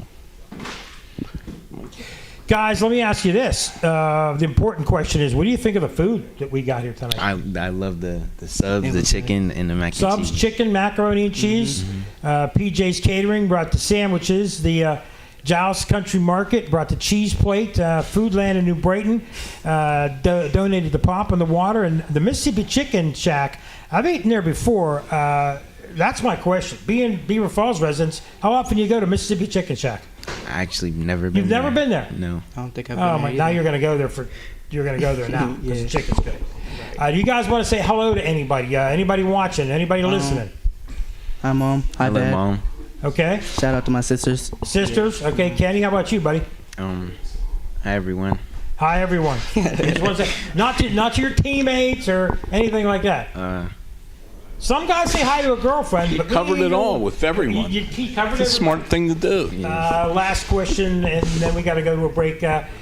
Kenny, you're a junior. You've got time to think about it. Nijon, you're a senior. What do you guys want to be doing with your life, and what do you want to pursue after high school? Well, me and my friend Jacob over there, we talk about carpentry a lot, like building stuff in our own land and building stuff for our family. All right, good. And Nijon, how about you? Well, I plan on moving down to Georgia. Okay. And exploring my options more on different things I want to do down there. Why Georgia? You have family or friends down there? Yeah, I got family down there. My dad lives down there. That's good. You guys have a plan. That's good. So it's football for now, and then you got a long way to go with your future. Gentlemen, we thank you for both for coming in here. Good luck on Friday night. Good luck in your futures. We're going to take a final break. Come back, and me and John will go over the games of the week here on Coach's Corner.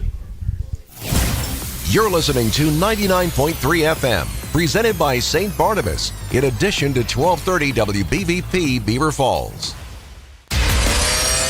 The 77th season of high school football Friday Night Lights coverage continues this Friday with Robert Mangino and Mike Azadian. It's Jug Week, and the Beaver Falls Tigers will be hosting the New Brighton Lions at Reeves Stadium. Tank Latham will have the eXp Realty sideline reports throughout the game. The audio and video coverage gets underway with a 6:30 p.m. pregame and kickoff set for just after 7. You can watch the game on Facebook Live or on our YouTube channel. You can listen to the games on WBVP 99.3 FM and BeaverCountyRadio.com. High school football coverage on Beaver County Radio is brought to you in part by eXp Realty, the Beaver Falls Municipal Authority, Patriot Home Care, Keystone Wellness Program, the Fry Transportation Group, Forward RX, Electric Garage Door Sales, the Beaver County YMCA, Dr. C. Timothy Lip, and Beaver County Radio.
We're back on Coach's Corner, final segment. As always, we go over the games that are involving the county and teams that are in our coverage and listening area.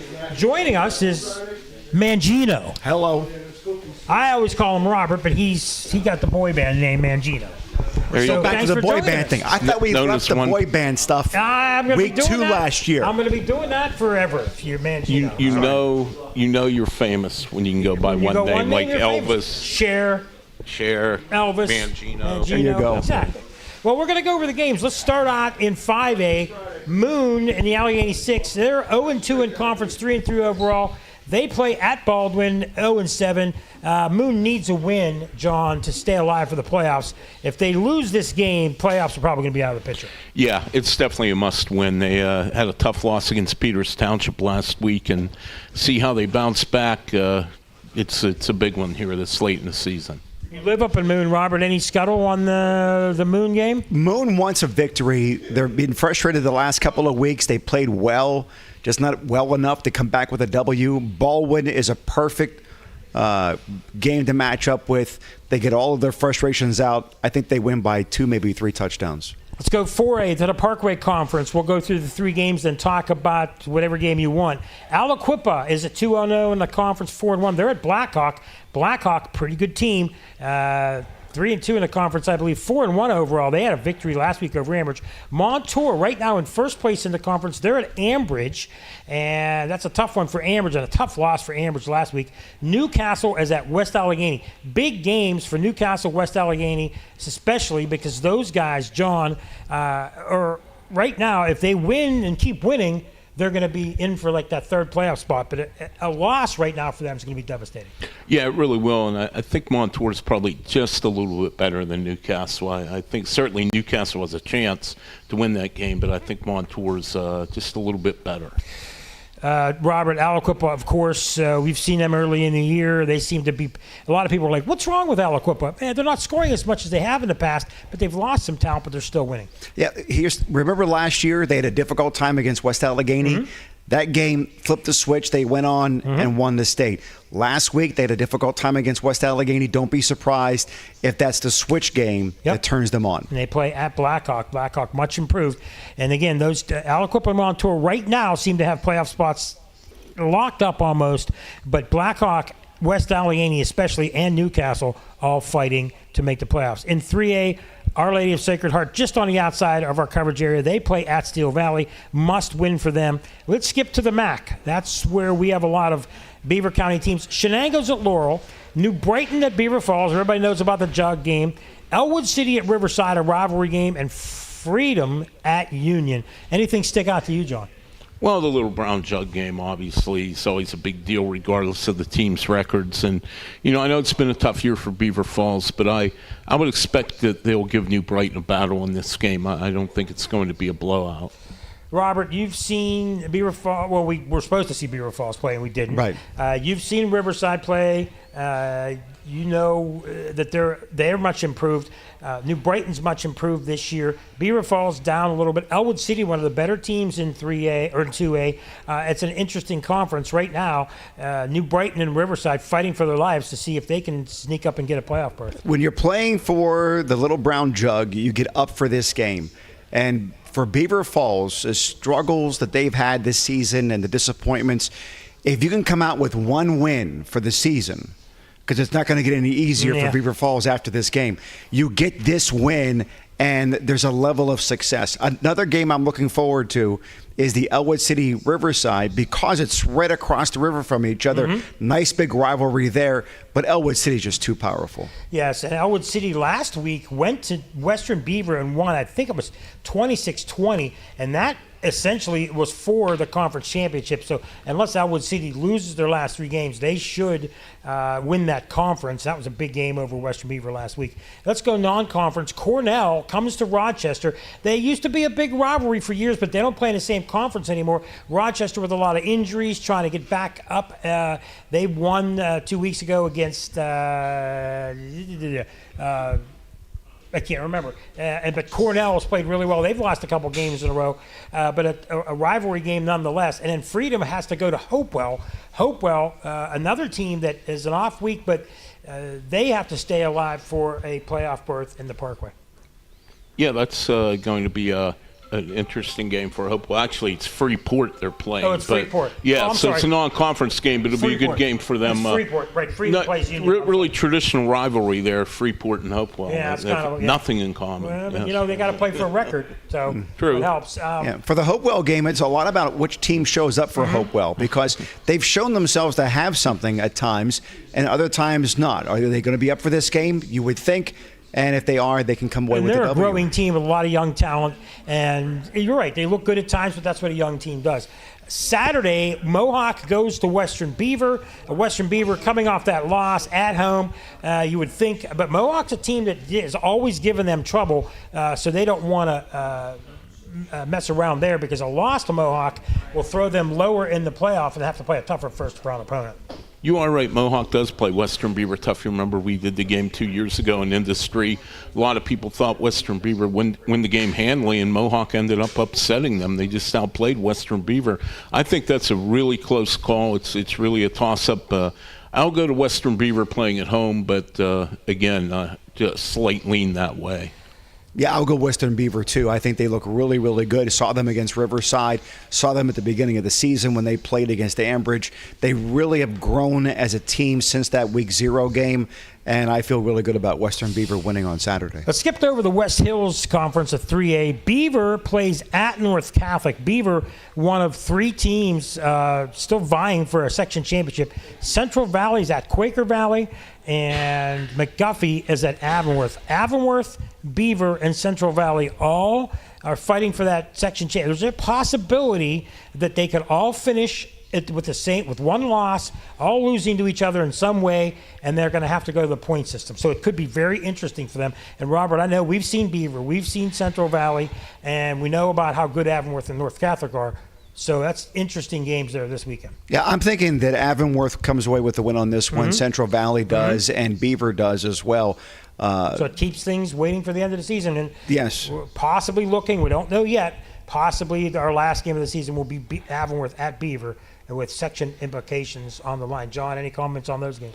I was impressed by Beaver's win at Deer Lakes. Deer Lakes was 6-0 They beat them going up. into last week, and they, like you said, they not only won the game, they won the game handily. And I know Beaver has a couple losses on its record, but they're awfully good. And we know Court Rouse very well over the years, and we know Court's teams are always well coached and be ready to go. Yeah, we watched Beaver. We covered the Beaver game against Central Valley, Yes, we and did. if it wasn't for two key injuries, Boom. I think Beaver And a couple wins that back- game against Central and they've been Valley. really good since, too.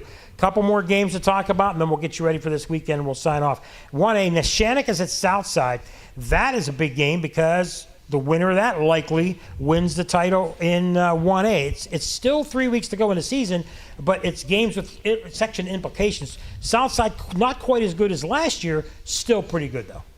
Oh, without a doubt. Both of these teams, their one loss, are to really powerhouses this year. So it wasn't as though they had an off week. They just ran into really great talent. That's going to be a great matchup. That's probably the best game of Beaver County this week. I agree. And I would say that Southside is tough to beat at home. It's a long trip from Neshannock. You go out there kind of out in the rural part, and it's a little intimidating to play you're out waiting there for the at banjos to Hopestown. start playing. Yeah. That's a fun place to play. And also, Geneva plays at W&J this week. Now, speaking of that, we will have Geneva at W&J, airtime 12:30, game time 1 o'clock. That'll be on WBVP. Look for that. Friday night, we will have New Brighton at Beaver Falls. Myself, Mr. Mangino, and our crew will be there. 6:30 airtime, 7 o'clock game time. Also, we're going to have a special before the game. It's at the tailgate. You want to tell us a little bit about that, Robert? Tailgate party happening at 5 o'clock. It starts, goes all the way up until pregame right there on the campus of Geneva College.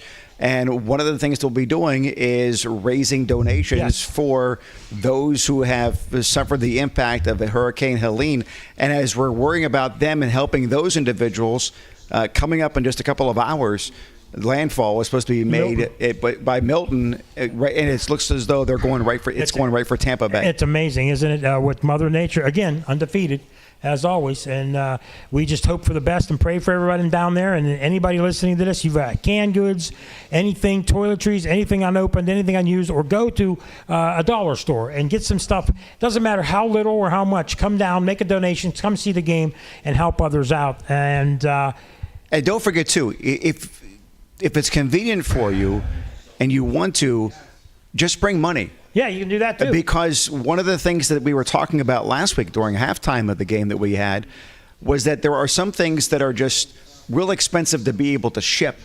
So having money enables the crew to be able to buy them closer, and then save on the shipping costs. One thing they don't want a lot of is water because of the weight, so a lot of things like that. So I want to thank a lot of people here tonight. Quickly, we'll thank PJ's Deli and Catering in New Brighton, Giles Town and Country Market here in Beaver Falls, Foodland and Fisher's Beverage in New Brighton, and the Mississippi Chicken Shack. They provided the food for all these young men and everybody here. I want to thank Ryan Garazunas back in the studio, Curtis Walsh here as well, producing. I want to thank John Parada as well. We want to thank other people who were here, Robert Mangino as well. Jim Carbone was here, Bob Jeffrey Middleman, guys that are on the board here. I want to thank Beaver Falls coach Jim Mooney, Larry Matrazzo, Joe Rosita, and thank the players that were here. Those guys are the ones playing in this game. Kenny Jewell, Jacob Jessman, Zyshawn McKelvey, and Nyjon Parker. If I forgot anybody, I apologize. Is there anybody in the room we didn't mention? Frank Sparks. Oh, Frank Sparks is there, and also Steve Higgins. Want to thank him as well for inviting us. And again, folks, if you're listening, when this opens up, you have got to come down here and tour this.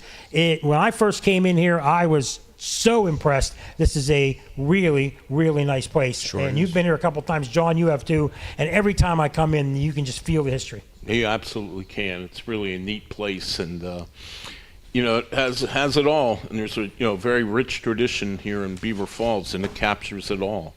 There you go. All right, and that's it. And I'm not sure who we'll have on next week, but next week back to regular hours, 7 o'clock. But tonight, since we have two teams, we'll end it up with saying go Tigers and go Lions. Man, I'm having a bad day. Good night, everybody.